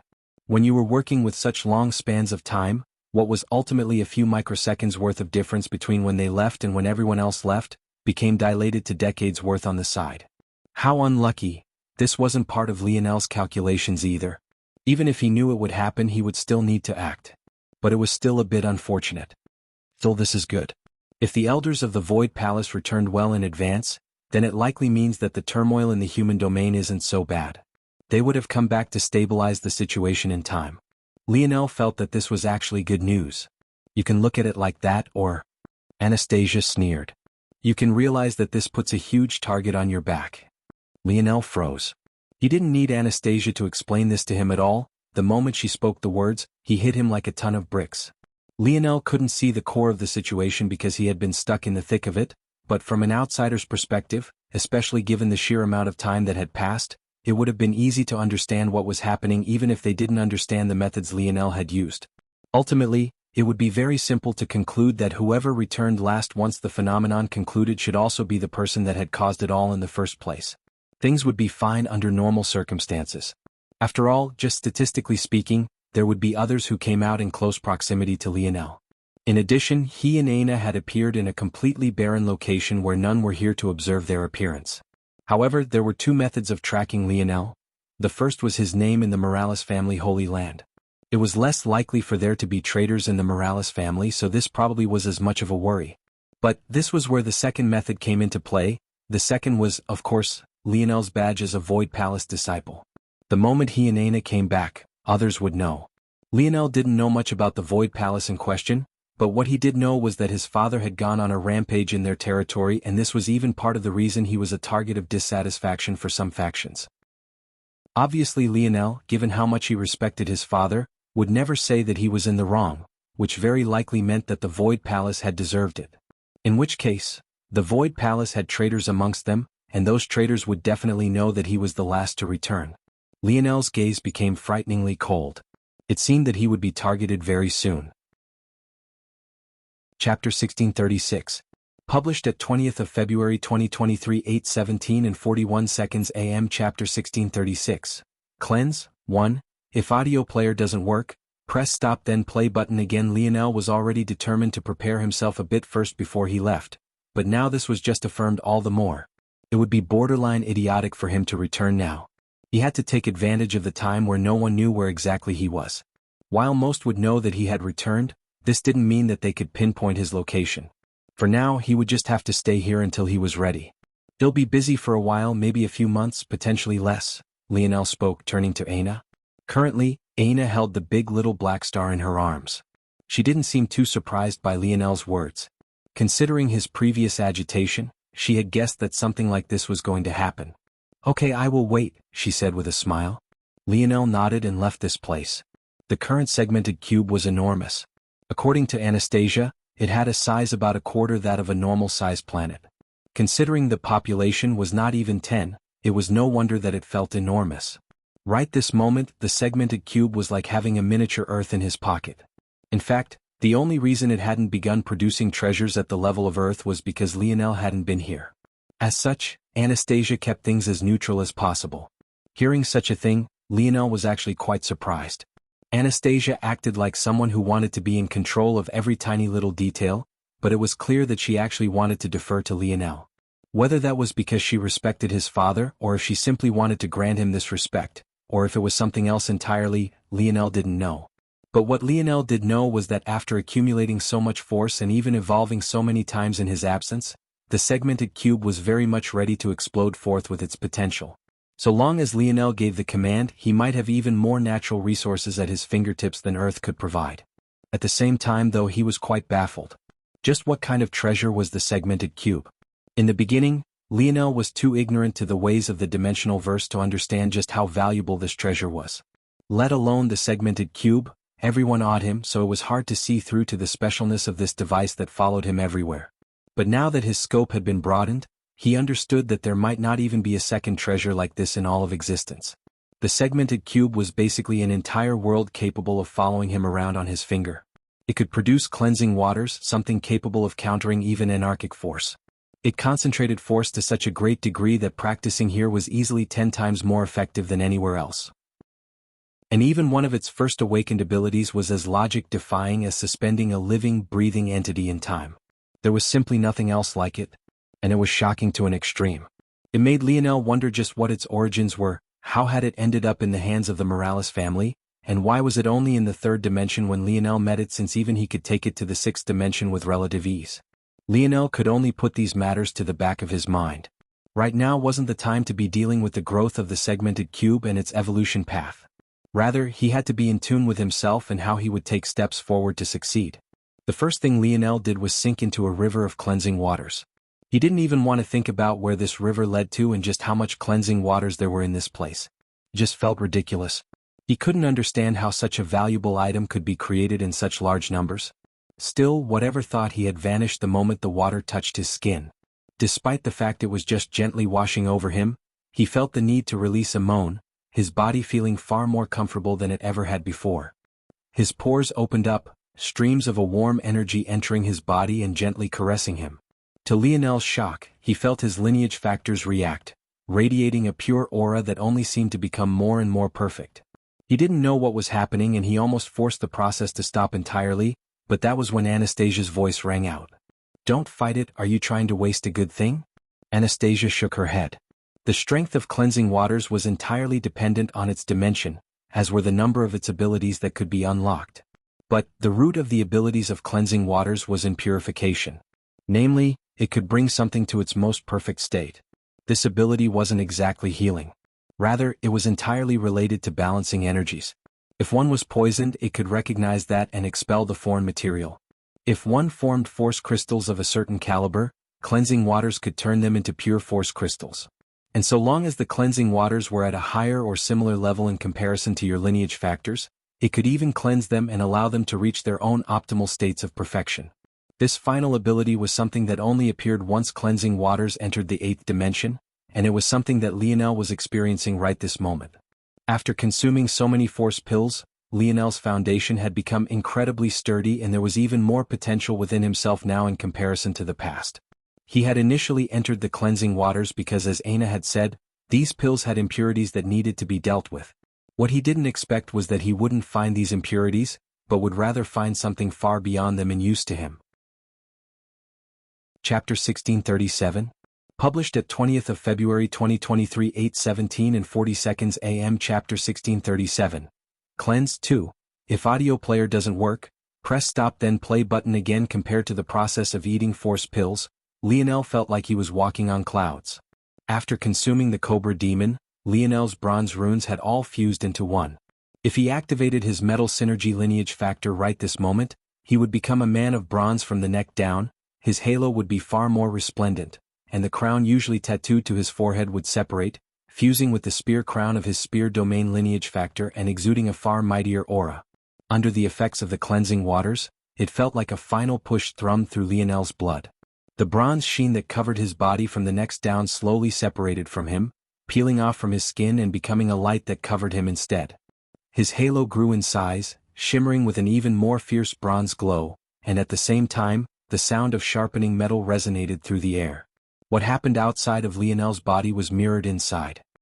His individual organs, which would also usually be covered in bronze runes, radiated a similar glow as well, as though they were enveloped by a light of ambrosia. There were actually no changes to Lionel's starry-tailed fox and Aurora black panda lineage factors for unknown reasons. But there were changes to his soul. It became more resplendent and whole, growing in strength and becoming more and more independent of Lionel's body. At the same time, the cleansed king's might that had always laid its roots within the depths of Lionel's soul also began to flourish, slowly becoming more powerful as time continued onward. Although Lionel had separated his soul from his body, it could survive indefinitely on its own like a spiritual's could or someone with Y Star Order's ability index. At best he could last a few hours. It couldn't be helped, he didn't have the practice methods of the spirituals. But Lionel quickly found that as his king's might grew stronger, so did his soul, and the vice versa was also just as true. It was hard to tell which was the root and which was the sprout, but what Lionel didn't know was that his king's might was only becoming purer and the emperor's might tablet that had managed to break free and follow him reacted very well to this change. When Lionel finally awoke, he could feel every cell inside his body tingling. Even his spear domain lineage factor had become purer, although the changes were nowhere near as exaggerated as what happened with his metal synergy lineage factor. This seemed to tell him that the spear domain lineage factor was much closer to perfection to begin with. Lionel looked down at his body and his skin seemed to glow. His muscles were much softer and far less chiseled in comparison to the past, but this only made sense since he had completely reset his metal body. Even with this being the case, though, Lionel still felt that this basic, untrained metal body was more than 100 times more powerful than it had been back when he was in the 6th dimension. The gap was simply enormous and it would only stack further as he recultivated it back to its peak. Lionel exhaled a breath and stepped out of the river. The feeling of grass beneath his feet made him smile. He had never known that having his own personal forest could feel so good. When he returned to the Void Palace, he and Aina wouldn't have to bother with finding a place to live again. What place could possibly be better than this? Lionel smiled to himself and flipped over a palm to reveal Thila's emulation spatial force innate node. It was fairly large, at least compared to Lionel's innate node back when he snatched it back from Miguel, but it was still only about 2 thumb tips large. Lionel pulled out the innate node fusion method he had gotten from the exchange first and prepared to read it. He felt that this innate node would be a perfect candidate to replace the node in his brainstem with, so he had to be very careful and thoroughly understand the technique first. Ichem? An innate node? Anastasia appeared over Lionel's shoulder, seemingly not caring that he was naked in the slightest. In fact, she had been watching the whole time. She didn't pay much attention to it in the first place. Humans, whether clothed or not, were all the same to her. "Are you sure you want to absorb that? It will cause more problems than not," Anastasia said. "I received a method of fusion from the zone we just exited," Lionel explained. "I think it was a mythological zone. It had all sorts of methods that I've never even heard of before, including a method to fuse with innate nodes that aren't your own." Anastasia's gaze flickered. "Oh, is that so? In that case, put it in the river." Put it in the river. Innate nodes can be cleansed too? Innate nodes are the purest state a force can reach, more than comparable to pure force crystals, but there are different calibers among them as well. Emulation spatial force is definitely a top 5 spatial force, so it's powerful and has 9th dimensional potential, but this innate node has a problem. It even feels as though it's been moved around a lot and never got the chance to properly grow, so it's missing a lot of the strength it should have for a 6th dimensional innate node of its caliber. While Anastasia didn't know about the method of innate node fusion that Lionel mentioned when it came to forces, her comprehension of them and how they functioned, practically no one was he equal. And this was to be expected. After all things considered, wasn't she essentially the world spirit of the segmented cube? Who could understand more of the nature of things if not her? Lionel's gaze flashed. That was right. Thela had the ability index that granted one the ability to move their nodes and nodal pathways instantly within their bodies. This allowed such a person to cast techniques instantly without circulating their innate nodes first. To think that this ability would actually have a crippling effect on an individual with an innate node. But compared to this, it was shockingly impressive that Anastasia could see through this flaw in just a single glance. After all, she had never met Thela before. Okay, I will do as you say then. Lionel allowed the innate node to drop into the river. He wasn't scared about losing it at all, everything in this world was under his control. It would only take a thought for him to make it appear in his palm once again. Anastasia nodded. It won't take long. Just focus on learning the fusion technique. Lionel assented. Chapter 1638. Published at 20th of February 2023 8:17 and 39 seconds AM. Chapter 1638. Understanding if audio player doesn't work, press stop then play button again. The fusion technique was definitely the best that the zone had, and Lionel had spent enough demon points to make certain that this would be the case. However, even it required at least a basic affinity already existing for the fusion to be perfect. Luckily, Lionel's Dream Force affinity was as high as could be, and he had more than enough Spatial Force affinity thanks to his Ethereal Star Force. This met the basic requirements necessary for the fusion process. Once the fusion was completed and perfect, nothing else would matter. After all, by then, the base of Lionel's Spatial Force affinity would thus become his new innate node. Whether or not he kept his Ethereal Star Force would become irrelevant by that point. In addition, due to the fact his innate Dream Force affinity was so high, the Emulation Spatial Force innate node would be even more powerful in his hands. Unluckily, this technique was quite painful and was quite masochistic. It made Lionel wonder if he should still risk placing it within his brain stem. But then he remembered that his soul had separated from his body. Even if he couldn't endure the pain or made a mistake that could end his life, he was just one instant recovery away from perfection. Once Lionel was confident and Anastasia gave the go-ahead, he retrieved the innate node from the river. In these last few hours, it had grown more resplendent. Its runes were far more visible than the past, shimmering with a silvery gold light, and it had grown an additional thumb tip in size, now being about an inch thick and an inch and a half long. Right now, it looked far more like a gem than it ever had before, and it gave off a feeling of absolute majesty.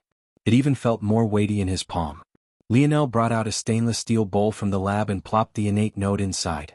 Then, under Anastasia's flickering gaze, he cut open his arm and began allowing it to pour inside.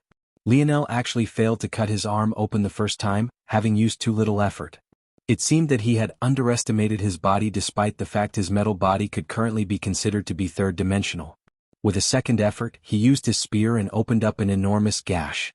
With every flex of his arm, another huge wave of blood was pushed out, but even after several liters had come out, he didn't seem satisfied. Luckily, the recovery abilities of his body were astounding. He was more than capable of continuing on for a while. After the first 10 liters were drawn, Lionel stopped.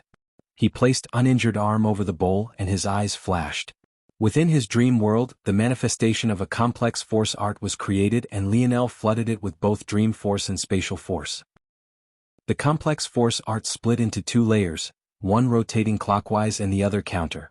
As they did so, the blood in the bowl began to shrink at a visible speed, becoming lesser and lesser until all that was left was a familiar innate node which flashed with a crimson light before going back to normal. As though he wouldn't stop until he dropped dead, Lionel repeated this baptizing by blood ritual dozens more times. He wasn't meant to stop until he felt a resonance with the innate node, a certain connection with it that transcended just a physical connection. This took more attempts than Lionel thought. He had originally assumed that 3 would be enough, but even after 20 attempts and a face as pale as clouds, he still didn't get the result that he wanted. He could feel the connection after the 3rd attempt, but something just felt like it was missing, and he kept chasing after it. Anastasia couldn't help but shake her head. This father-son pair were really a duo of demons. Both forgot about everything else when they suddenly set their mind to something. A Morales was a purpose was a fearsome thing indeed. After almost 40 attempts, it finally clicked for Lionel. That's what I was missing. How do I fix this? Lionel's eyes suddenly lit up. At first he thought that maybe there was no such thing as a perfect fusion method, but then it hit him. Spirituals were a race born as souls, they built their bodies later. So why was it that Y-Star Order said there was a genius among them with 9 innate nodes? Was it possible that this genius snatched it from others? Or was it that the capacity to form innate nodes was soul deep to begin with? This fusion technique seemed perfect to people who hadn't sensed their souls yet, which made sense since the region of the zone Lionel had entered had been ruled by humans just like himself. However, for those that had sensed their souls like Lionel, it would always feel as though something was missing. Lionel had already given this innate node more than enough of his blood. To this technique specification, he had already completed the first step perfectly and was ready to continue. However, Lionel knew that it was missing something. I got it. Lionel's aura changed and a rippling violet fog formed around him. With a surging momentum, he formed the duo of spinning force arts again. But this time, when he flooded the bowl with his blood, he infused it with a large amount of soul force, dream force, and king's might. It took several attempts, but Lionel was patient to an extreme. He didn't allow anything to distract him and he almost became sagely in that way. Finally, on the 121st attempt, Lionel felt a ringing sound through his soul. Lionel's comprehension of spatial force was probably the deepest out of all of his forces. To regain the segmented cube, he had put a lot of effort into research and meditation on it. However, in the past, his affinity for the force could only be considered to be average in part thanks to his first divine armor which used a spatial force or as its core.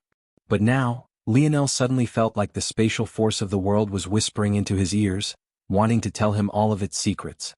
Somehow, the feeling was even more overwhelming than what he felt from Fire Force, a force he was entirely unmatched in. That was when it sank in for Lionel and it felt ironic to him that it had taken so long for it to click, especially considering his usual disposition. He was a person who didn't like to rely on instinct, so why had he been relying on it all this time?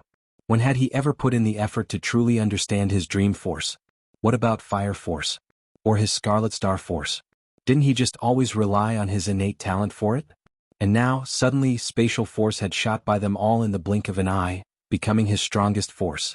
And yet, he hadn't even fused with the innate node yet, he had only formed a connection with it. I was right, Lionel thought to himself. If I manage to grasp Grandpa's music and painting skills, I can step past it and use the method that I wanted to all along, force arts. Wasn't it force arts and the study of them that allowed me to understand spatial force so intimately? So why shouldn't I do the same with the others? This will be my path to grasping the pinnacle of force manipulation. Lionel's eyes glowed and then he did something that nearly made Anastasia scream out. Commanding little Tali to turn into a thin and sharp thread, he took control of his metal spirit to pierce it into the back of his skull. There wasn't even a drop of blood that leaked out, but Anastasia was caught between wanting to roar out in horror and curse Lionel into an early grave. Chapter 1639. Published at 20th of February 2023 8:17 and 38 seconds AM. Chapter 1639. Fine. Now if audio player doesn't work, press stop then play button again. If Lionel hadn't managed to separate his soul from his body, he would have never taken this approach. The first part of fusion technique wasn't even the most masochistic part about it. What was truly the most sadistic part of this technique's creator's intentions was what came next. After the connection was formed with the innate node, it was necessary to graft the innate node into your body. But in order to succeed, it required a special process which was akin to branding your own body. But this branding would have to be from the inside, and rather than using fire, it required blades. Only by purposely scarring oneself would the fusion be perfect.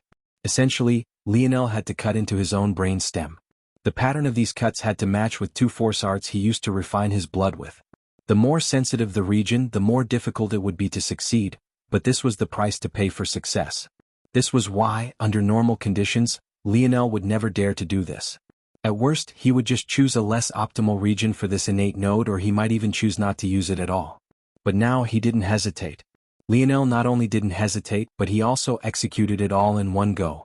He chose a needling technique to form the force art. In order to complete it, little Tali formed thousands of small needles at once, each of which was lined up perfectly to complete the force art.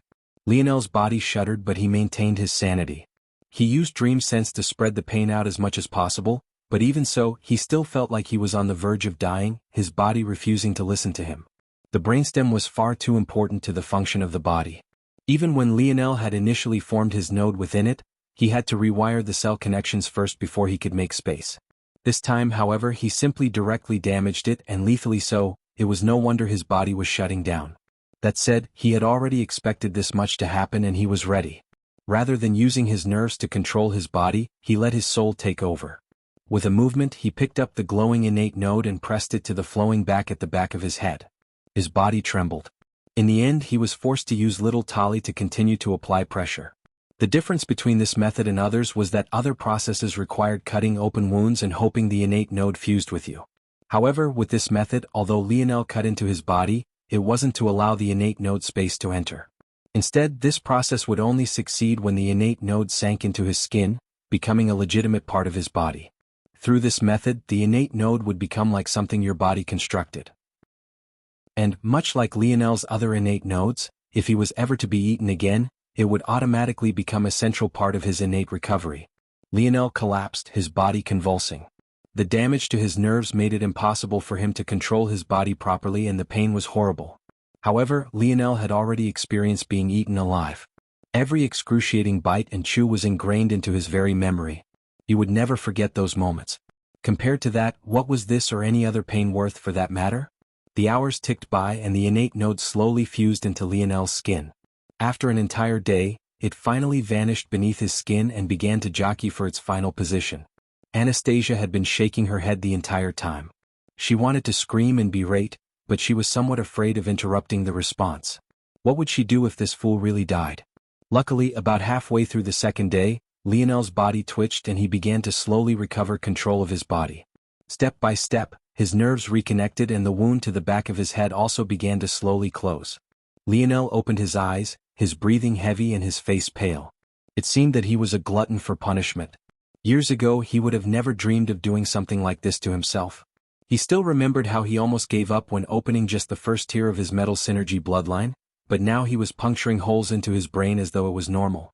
He shook his head, laughing to himself. Well, I'm glad that you can laugh, but that was not funny at all. Are you incapable of giving a warning? You and your father are just the same, refusing to explain everything, always doing crazy things, never putting anyone in your eyes. Did you know that if this goddess were to reveal her true strength to the outside world, that tycoons of even the ninth dimension would fight tooth and nail for me? But you can't even bother to give a word of explanation. If I had my way, Anastasia released the rant that she had been holding in for hours already, the moment she noticed that Lionel would probably be just fine. She was very clearly much infuriated. She would have directly beat Lionel up if she could. Lionel laughed. It's fine now, isn't it? I had to do things like this. If I thought about it too much, I might have chickened out. Don't interrupt me, boy. I'm not finished with you yet. And what were you even thinking of forming your first node in your brainstem to begin with? Did you have a death wish back then too? I don't think I've even ever met anyone outside of you and your father that would do such a thing. Foolish, foolish, foolish. Each one is more annoying than the last, simply ridiculous. Lionel smiled but allowed Anastasia to continue throwing her temper tantrum. As for himself, he had already focused on these changes. Chapter 1640? Published at 20th of February 2023 8:17 and 37 seconds AM. Chapter 1640.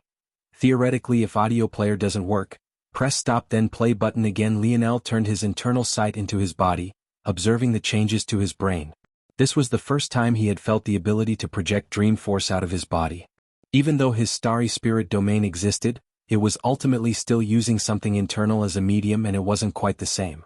Lionel reached out a hand and tried to use it, and it almost felt magical. He formed a clone of himself almost immediately, and it really felt like he was looking right into a mirror. If Thela had still been alive to see such a thing, she would have likely been shocked into silence. She had already lost count of how much effort it took her to make a realistic clone of herself, but it seemed to be all too easy for Lionel. The root of emulation spatial force was in using spatial force to affect the environment and dream force to mask the spatial force. Essentially, the main characteristic was spatial force and its manipulation and control. Dream force was only considered to be a proxy. In fact, even now, Lionel felt that there was a certain limiter on him. He had much more dream force to use than this, but there was a bottleneck of sorts stopping him from pouring out all of the dream force he could. I see. My output of dream force would always be limited by how much spatial force I can output, since the two come in a package. My amount of dream force is great, but my amount of spatial force is lesser in comparison.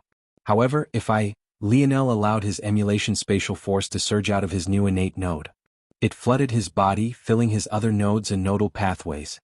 Suddenly, since he wasn't pulling emulation spatial force from the environment, the amount of spatial force Lionel had skyrocketed. A second clone formed, then 4, then 8. Eventually there were hundreds standing all around and exuding an aura almost identical to Lionel, and with a slight tweak they were identical. Hundreds of naked Lionels standing in the midst of a forest was quite the sight to see. Anastasia could easily see through them, but that was due to her sensitivity and force to begin with. Lionel and his clones all reached out at once, causing a spear to appear in their hands. This spear didn't feel entirely perfect at first, but as Lionel played around and tweaked it, it too became more perfect. The most shocking part of all of this was that Lionel wasn't using his starry spirit domain. It was safe to say that if he did use it, all of this would only become more perfect. I wonder if I can. Lionel tried shifting positions with one of his clones like Thela had. This was an incredibly useful ability and it would make him almost invincible in battle. He didn't believe that anyone would be able to touch the hem of his clothing if he could accomplish this. Not only was he able to create far more clones at once in comparison to Thela, but his dream force affinity was so far above most individuals that it would be hard to find someone who could see through his clones like he had Thela's in the first place. Lionel shifted but his target clone vanished. In addition, his hundreds of other clones wavered, making it quite obvious which one was real and where the fakes were. Even worse, Lionel felt that he could only target clones a meter or two from him at best. This much wasn't too bad and could still be considered to be useful, but the fact his other clones almost vanished when he did so made it practically useless. Lionel frowned and tried again and then again. He even tried lowering the number of clones, wondering if he actually hadn't seen Thela's limit, but it was rather her choice to maintain mobility. However, even that didn't work. Lionel's frown deepened. Could it be? What are you doing? Emulation spatial force can't be used like that, or at the very least, it's not as good as other spatial forces in doing so. Just the same way not all water forces can freeze things, not all spatial forces are designed for movement. Emulation spatial force is a spatial force that is good at solidifying and giving birth to form and function. When matched with dream force, it can basically become anything. Everything, no matter what it is, has some effect on the space in its surroundings, and emulation spatial force uses this to create a replica. At its highest forms, it can even be indistinguishable for the original. Even if one has a high enough dream force affinity to tell the difference, it won't really matter because there'll be functionally no difference at all. If you wanted to teleport on a whim, this isn't the force innate node you should have chosen. Although Lionel already understood all of this, he didn't interrupt Anastasia. Instead, he waited until she was done and explained his reasoning. When Anastasia heard of Thela and how she used the innate node, her own expression flickered, her gaze dancing with a peculiar light. Theoretically, it's possible. But this person has a far higher understanding and control of their force than you do.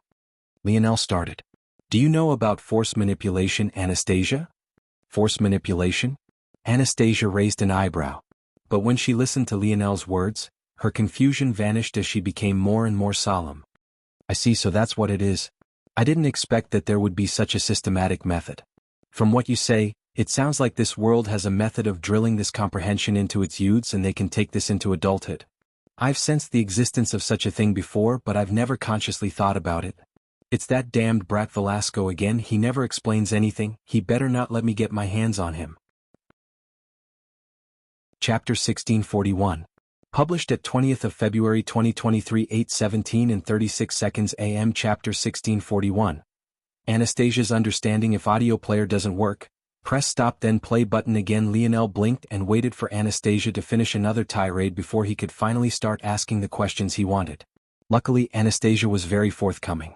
If I research it properly, I'm sure I can come up with some methods, but it will take time, and it's honestly probably best if you think of it yourself.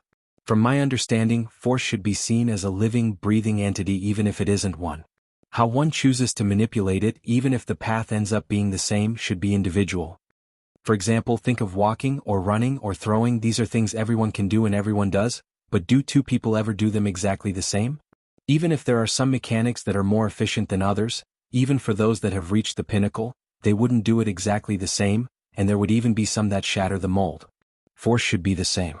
Ultimately, the most powerful force is the one that comes from you or works well with you.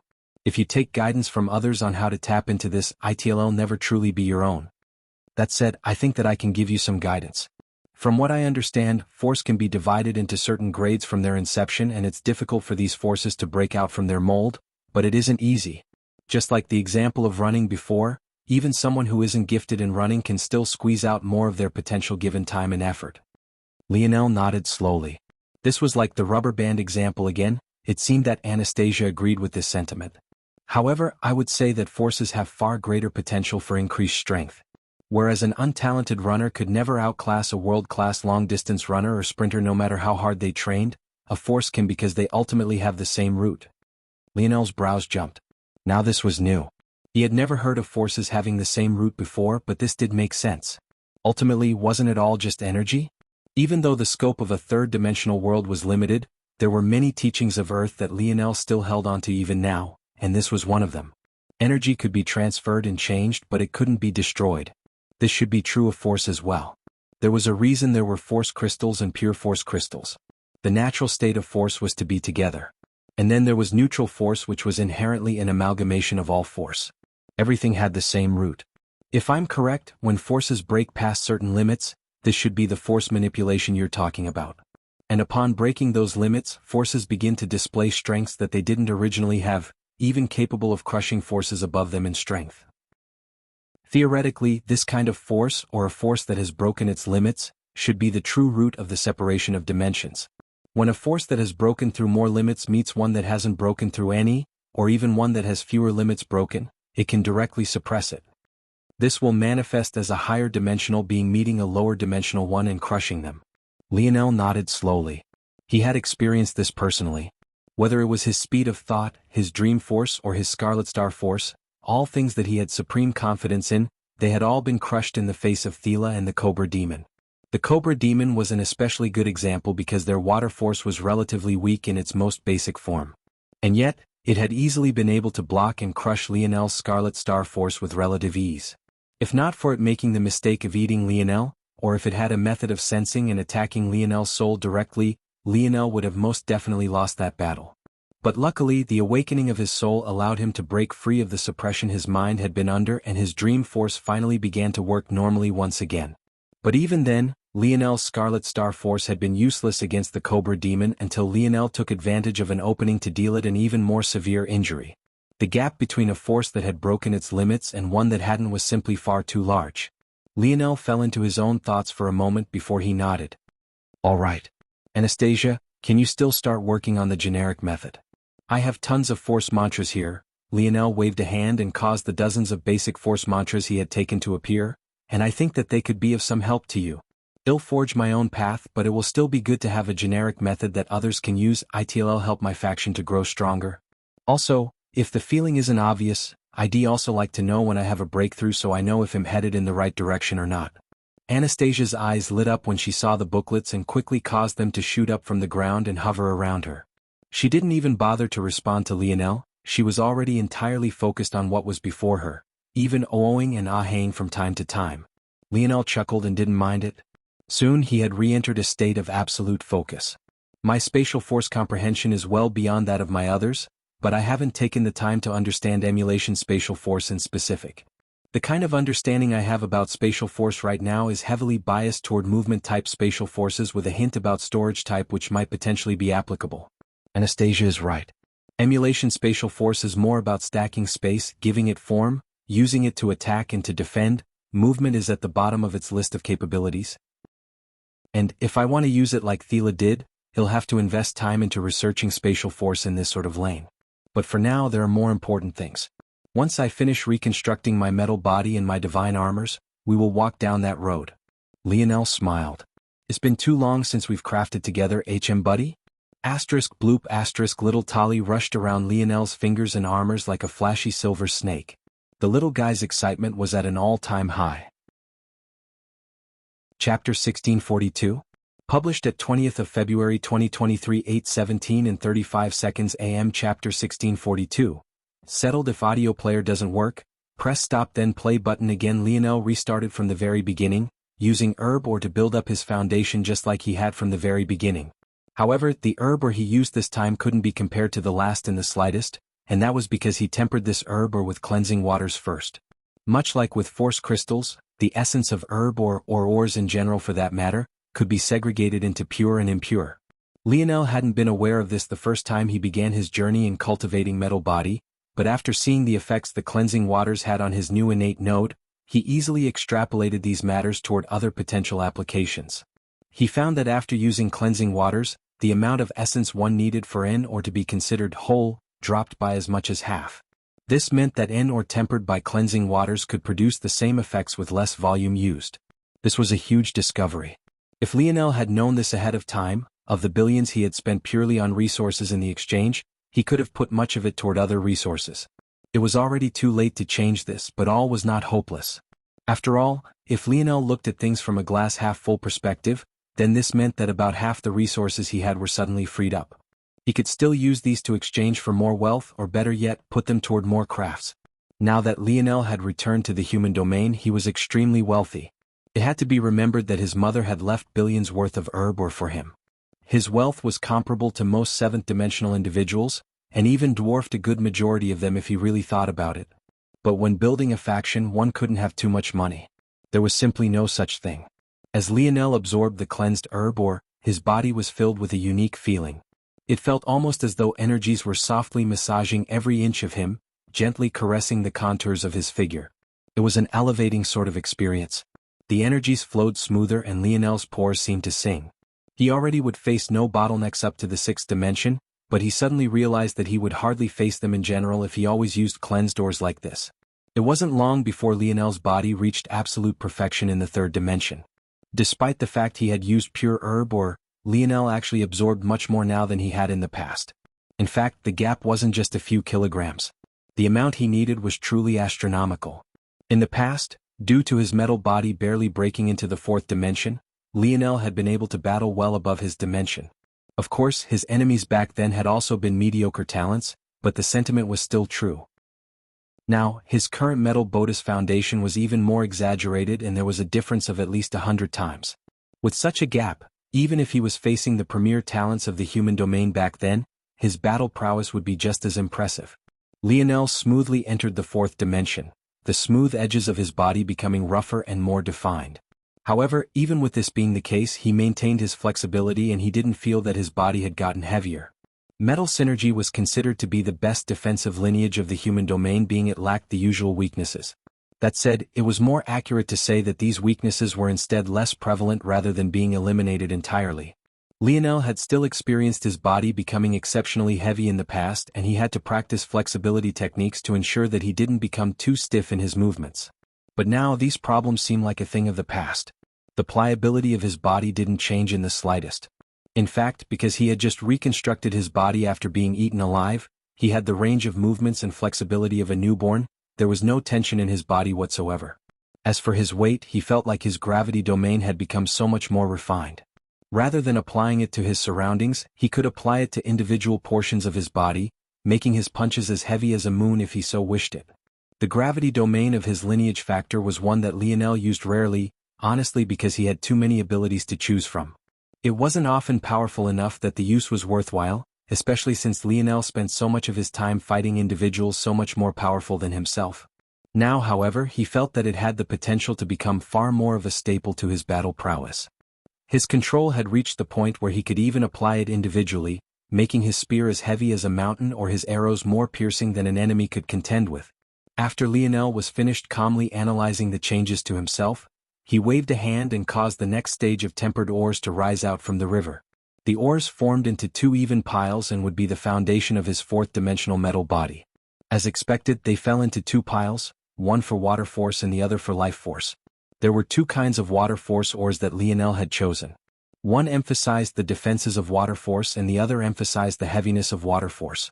Void Star Force was a water force known for its defenses, but the method by which it did so was also important. There was a reason it was named Void Star Force, and that was because when manifested, the force was akin to a black hole. Not only did it have a huge amount of density, nothing could make it past it, swallowing everything in its vicinity whole. Thus, Lionel wanted high affinities for water forces with high absorption capabilities and density, thus he settled on these 2 categories. Chapter 1643, published at 20th of February 2023 8:17 and 34 seconds AM. Chapter 1643. More than enough. If audio player doesn't work, press stop then play button again. Lionel took a similar approach for Vital Star Force. Vital Star Force could be considered to be a type of life force, but it was also very strict and defined in its usage. It focused mainly on vitality. In this way it was very similar to Blood Force, but it had its differences as well. For example, vital star force was also very heavy as it was primarily a star force as opposed to a life force. These sort of subtle differences seemed unimportant, but it was exactly what separated those who could fully grasp their forces between those who were both lost and weak. Lionel felt that if he had to grasp vital star force in the future, it would be incredibly important for him to understand these small differences. In his current understanding, blood force was a vessel for another power source while vital star force was the power source. The latter was like a nuclear reactor, bursting with potential and producing a constant, large stream of power, while the former, blood force, was a gentle stream and focused on longevity. Lionel understood that this understanding was incredibly limited and could only be considered to be rudimentary, but it was more than enough to lay a foundation for where he would go in the future. As such, he likewise chose two categories of life force. One focused on burst energy, giving one a second wind, one the brink of death. The other a constant power source, pumping one full of energy over a long and continuous time. For Lionel's water forces, he chose mud or to stand in as his heavy water force and wave or to be his defensive water force.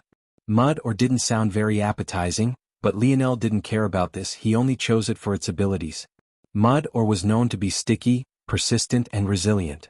It was actually a rare domain type or which could cause changes even to the environment itself.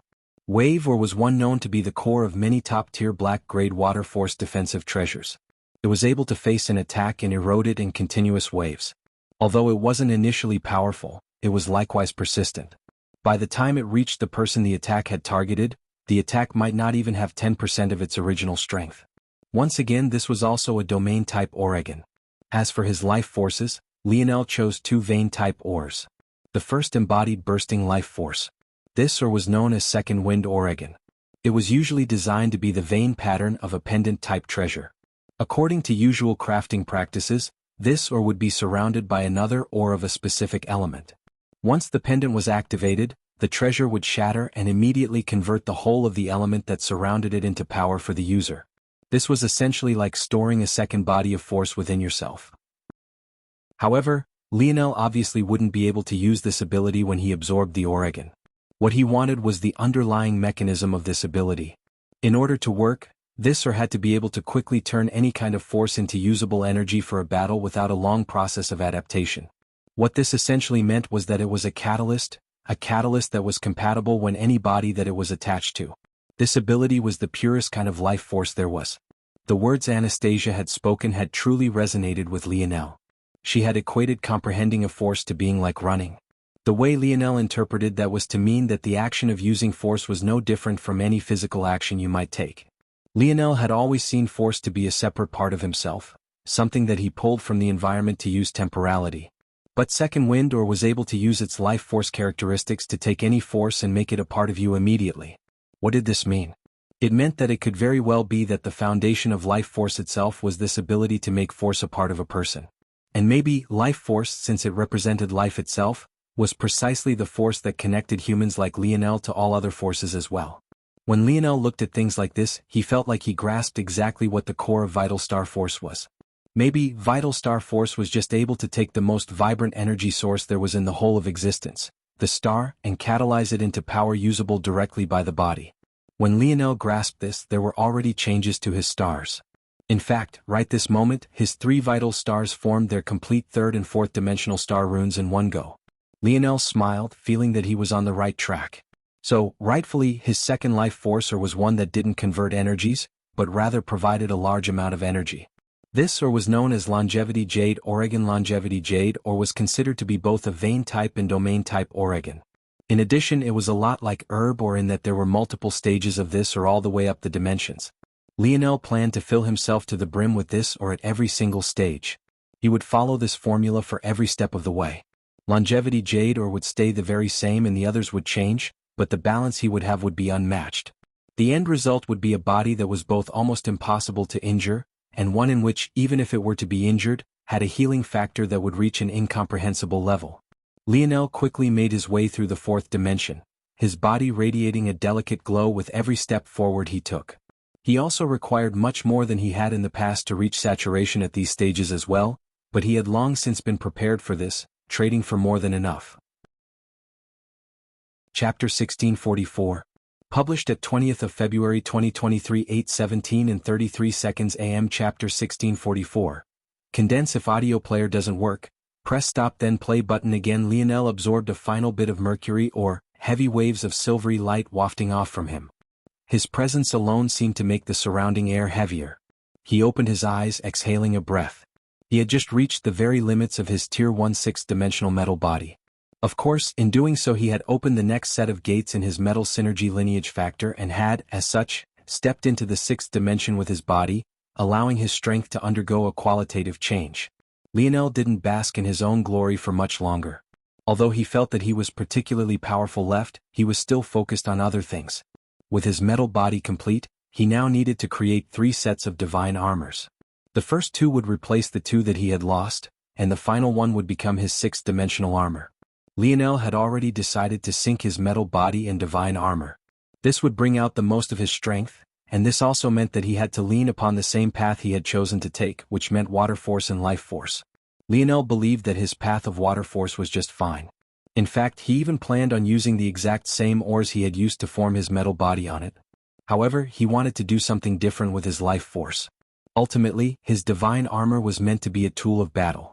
Lionel didn't want it to be too focused on support and not have enough attacking prowess. So Lionel wanted an armor that could maximize defenses, yes, but he wanted the life force aspects to boost his strength rather than just his vitality. Luckily, he had the perfect framework to make this work, and that was to rely on star fusion. He wanted his armor to be able to accumulate and use a huge burst of energy all at once, qualitatively boosting all of his other abilities at once. This meant that he needed a life force not just capable of allowing its user to make use of and connect to other forces, but a life force also capable of reversing this connection and allowing such forces to flourish by virtue of its connection to it. Vital Star Force was one of the best examples of this, but Vital Star Force was a fusion of forces that worked on just one kind of force, Star Force. In addition, Vital Star Force was far too high level of a force to be found and used in divine armors at lower dimensions. Although Lionel's metal body was now in the sixth dimension, his divine armor technique worked exactly the same as his metal body technique. Although they could synergize, one had to build it from the ground up. That said, Lionel already had a solution for this. For the fourth dimension he picked in or called Surging Tide Oregon. For the fifth dimension he picked in or called Instant Resonance Oregon.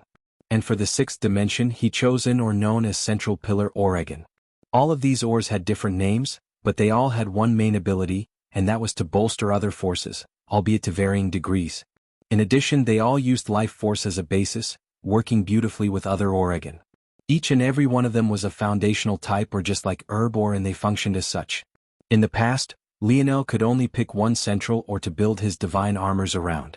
However, now, his scope was on a completely different level. He planned to forge all of his armors to the life grade. When they were complete, they would be considered to be one whole. As such, the evolution or would thus be effective on the entire armor instead of just a portion of it. This meant that Lionel's fourth-dimensional divine armor wouldn't just be quasi-fifth-dimensional, it would truly be fifth-dimensional. And this likewise meant that his sixth-dimensional divine armor would be truly seventh-dimensional. Lionel got to work immediately, delicately refining each one of his blueprints. Before he even began on the first one, he formed all 3 blueprints first. Lionel's aspirations were actually beyond just forming life-grade divine armors. He wanted his armors to resonate with each other, borrowing strength from each predecessor. Lionel had realized that after he formed his second divine armor, because they didn't follow the exact same path, their resonance wasn't perfect and they couldn't borrow strength from one another. The result of this was his first divine armor becoming almost meaningless. After making a mistake once, Lionel definitely wouldn't make it again. If he did this properly, all 3 divine armors would practically become like one entity, exuding far greater strength. When Lionel was finished with the blueprints, he got to work immediately. Maybe in the history of the human domain, there had never been a mere fourth-dimensional or black-grade treasure, constructed with so many parts. Lionel remembered that his first divine armor was barely a few dozen parts, but now this one was easily into the hundreds and it would only grow more complex. However, his state of focus was so deep that he didn't even seem to notice. His movements only became faster and faster with every passing moment, a dense auspicious air hanging over him. His force quill danced in one hand, his other hand dancing with an impossible speed in the air. He formed each individual part with conviction. If there was even the slightest mistake, he threw it away and restarted. In the end, he even finally deployed his starry spirit domain, blanketing the region with his dream world. His connection with little Tali grew even stronger, and his pace touched upon a greater level. A smile graced his features. It had been too long since he felt this feeling. Crafting truly made him feel at home. Nothing would escape his control. Condense. Chapter 1645. Published at 20th of February 2023 8:17 and 32 seconds AM. Chapter 1645. If audio player doesn't work, press stop then play button again. Lionel punched out, his action being followed by a sharp whistling sound. He could feel the wind stacking up against knuckles, his punching speed too fast for the particles to get out of the way any faster. If he pushed just a measure faster, he was certain that he'd be able to shatter the sound barrier, a feat that would be shocking considering the fact that this was an eighth-dimensional world. With a thought, a clone of Lionel appeared, however the original Lionel didn't use it immediately. Instead, he continued filling it to the brim with solid spatial force, making it harder and more robust. Then, without moving an inch, Lionel allowed the clone punch him with all the force it could muster. Bang! The sound reached Lionel long after the punch landed on his chest. Vicious winds kicked up and his hair was sent flying backward with such force that it even looked as though it wanted to rip away from his scalp. As usual, Lionel's hair grew a great deal after practicing his metal body, but even so, he had long since cut it down to size once more. Even still, the effects were so exaggerated. However, Lionel didn't move a single inch. The source of this content is N0V//Elbin/. Nady's skin seemed to ripple with a formless energy and with a bang. The clone he had taken so long to form shattered into pieces before his eyes, unable to withstand the strike at all. Lionel nodded lightly to himself. When he took so much time and effort to build a clone, its strength wasn't something that could be casually dealt with. In fact, it was probably much stronger than his previous self. And yet, it couldn't even withstand hitting Lionel with a full-powered blow. The current Lionel's defenses could not only be defensive, but they had a certain offensive quality to them as well, taking Candle's ability as inspiration. Candle had the ability to form mirrors that could both reflect and multiply attacks she faced. She was a terrible headache to face and Lionel had only defeated her originally by outsmarting her. Considering how many decades of training she had under Anastasia and Y's Star Order, it was doubtful that he would be able to replicate this feat without quite some effort on his part. Of course, Lionel's abilities weren't so exaggerated. He could only reflect a portion of an enemy's strike relying solely on the abilities of his body, but this was where the beauty of his Tier 4 Control Ability Index came into play. Using the flexibility of his newly constructed body and his absolute control over every aspect himself, even does to the individual cells. Using this control, Lionel could take advantage of his metal Bodis' innately water-like characteristics to redirect the flow of energy that collided with him and use it to empower him. In homage to Candle, he called this ability Dream Mirror. Essentially, Dream Mirror used his bronze runes, or what might more accurately be called his bronze aura, to redirect the force he experienced. Like this, he was able to replicate Candle's ability within range of his bronze aura almost perfectly. Unfortunately, the key word was almost. While Candle could accomplish this feat with almost any force or attack, Lionel could only do so with physical attacks. In addition, said physical attacks had to be blunt as his effectiveness against piercing attacks lessened drastically. Of course, there was good news as well. With Lionel's current bodily defenses, even attacks that could technically be classified as piercing would still be ultimately blunt in his eyes. If one didn't have the strength to pierce through his defenses, there was really no difference between a sword blade and a punch, they were all the same. In addition, although he could redirect and multiply the strength of forces like he could physical attacks, he could still convert whatever impact they had against him into a physical output so long as they also couldn't break his defenses. After reaching this state, Lionel returned to his calm. By now, his naked body exuded a perpetual bronzed glow.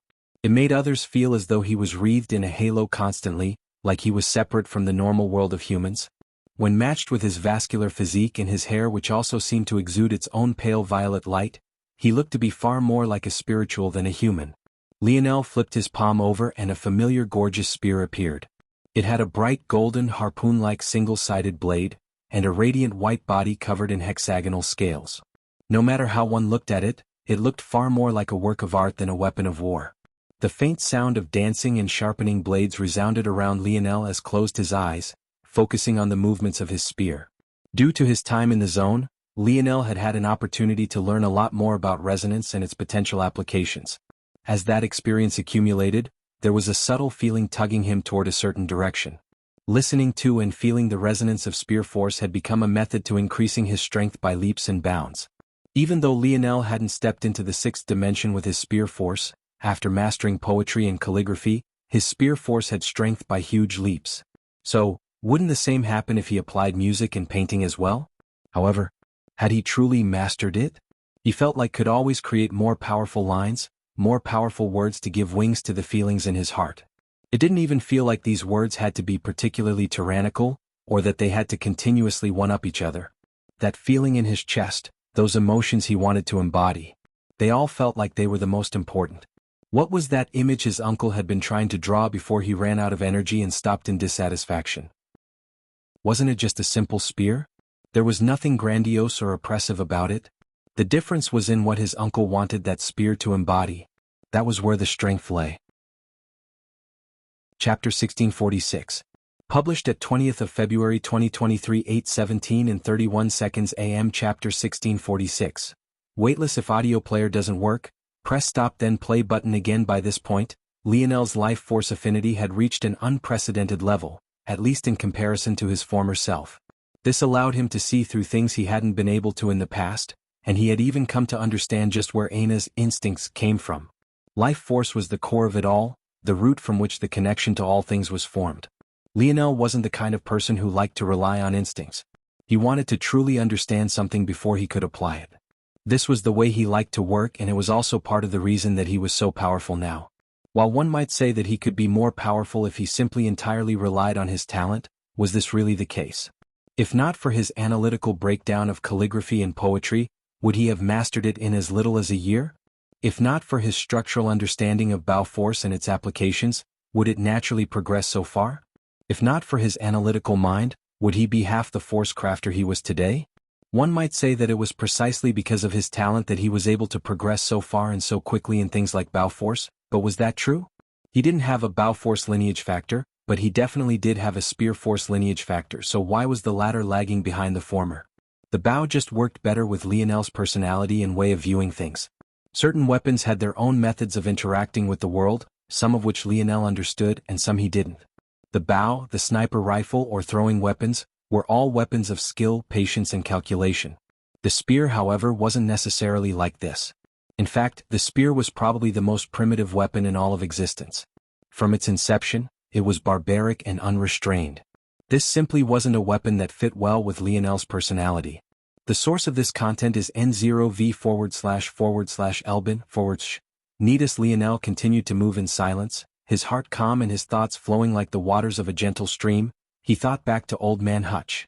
Hutch had always wanted Lionel to listen to his weapon, to feel its presence, to let it talk to him. Lionel had always found these things to be worthless. No matter how obstinate the old man was, he couldn't be bothered. He didn't like doing things he couldn't understand. In fact, that stubbornness even led him to not even asking the dictionary about spear force. He didn't want anything to influence his path forward. It wasn't actually quite accurate to say that Lionel didn't like the idea itself. What he didn't like was the lack of logic behind it. If there was logic behind the training method that required him to run around a city naked, Lionel might think about doing it. It wasn't the actual process that was the problem, it was the lack of reason behind it. These were weapons. They didn't have hearts and souls, nor did they have consciousnesses of their own. Talking Abbott listening to them was asinine. However, this felt different. What Lionel was listening to right now wasn't the weapon, he was listening to its resonance with his life force. How it interacted, how they fused, how they repelled one another. The so-called life of a weapon didn't come from the weapon itself, it always came from the wielder. This was why Lionel could say a word like die, and yet have it wield so much more power than a poetry verse 100 times more complicated. This was the true root of calligraphy and poetry, and for that matter, it was the true root of music and painting as well. Lionel's spear swished through the air. Golden streams of spear force flourished, the delicate sounds of chimes ringing. However, astonishingly enough, if one closed their eyes and internal sight off to Lionel's existence, this delicate music would vanish. The instant one focused on Lionel once more, though, the music would return, its gentle cadence soothing the heart and soul. The melody changed and it became voluminous and oppressive. Just observing one would feel as though they had been trapped in a maelstrom, every pierce, every sweep and every chop feeling like another piece of their life had been severed away. But then everything changed once more.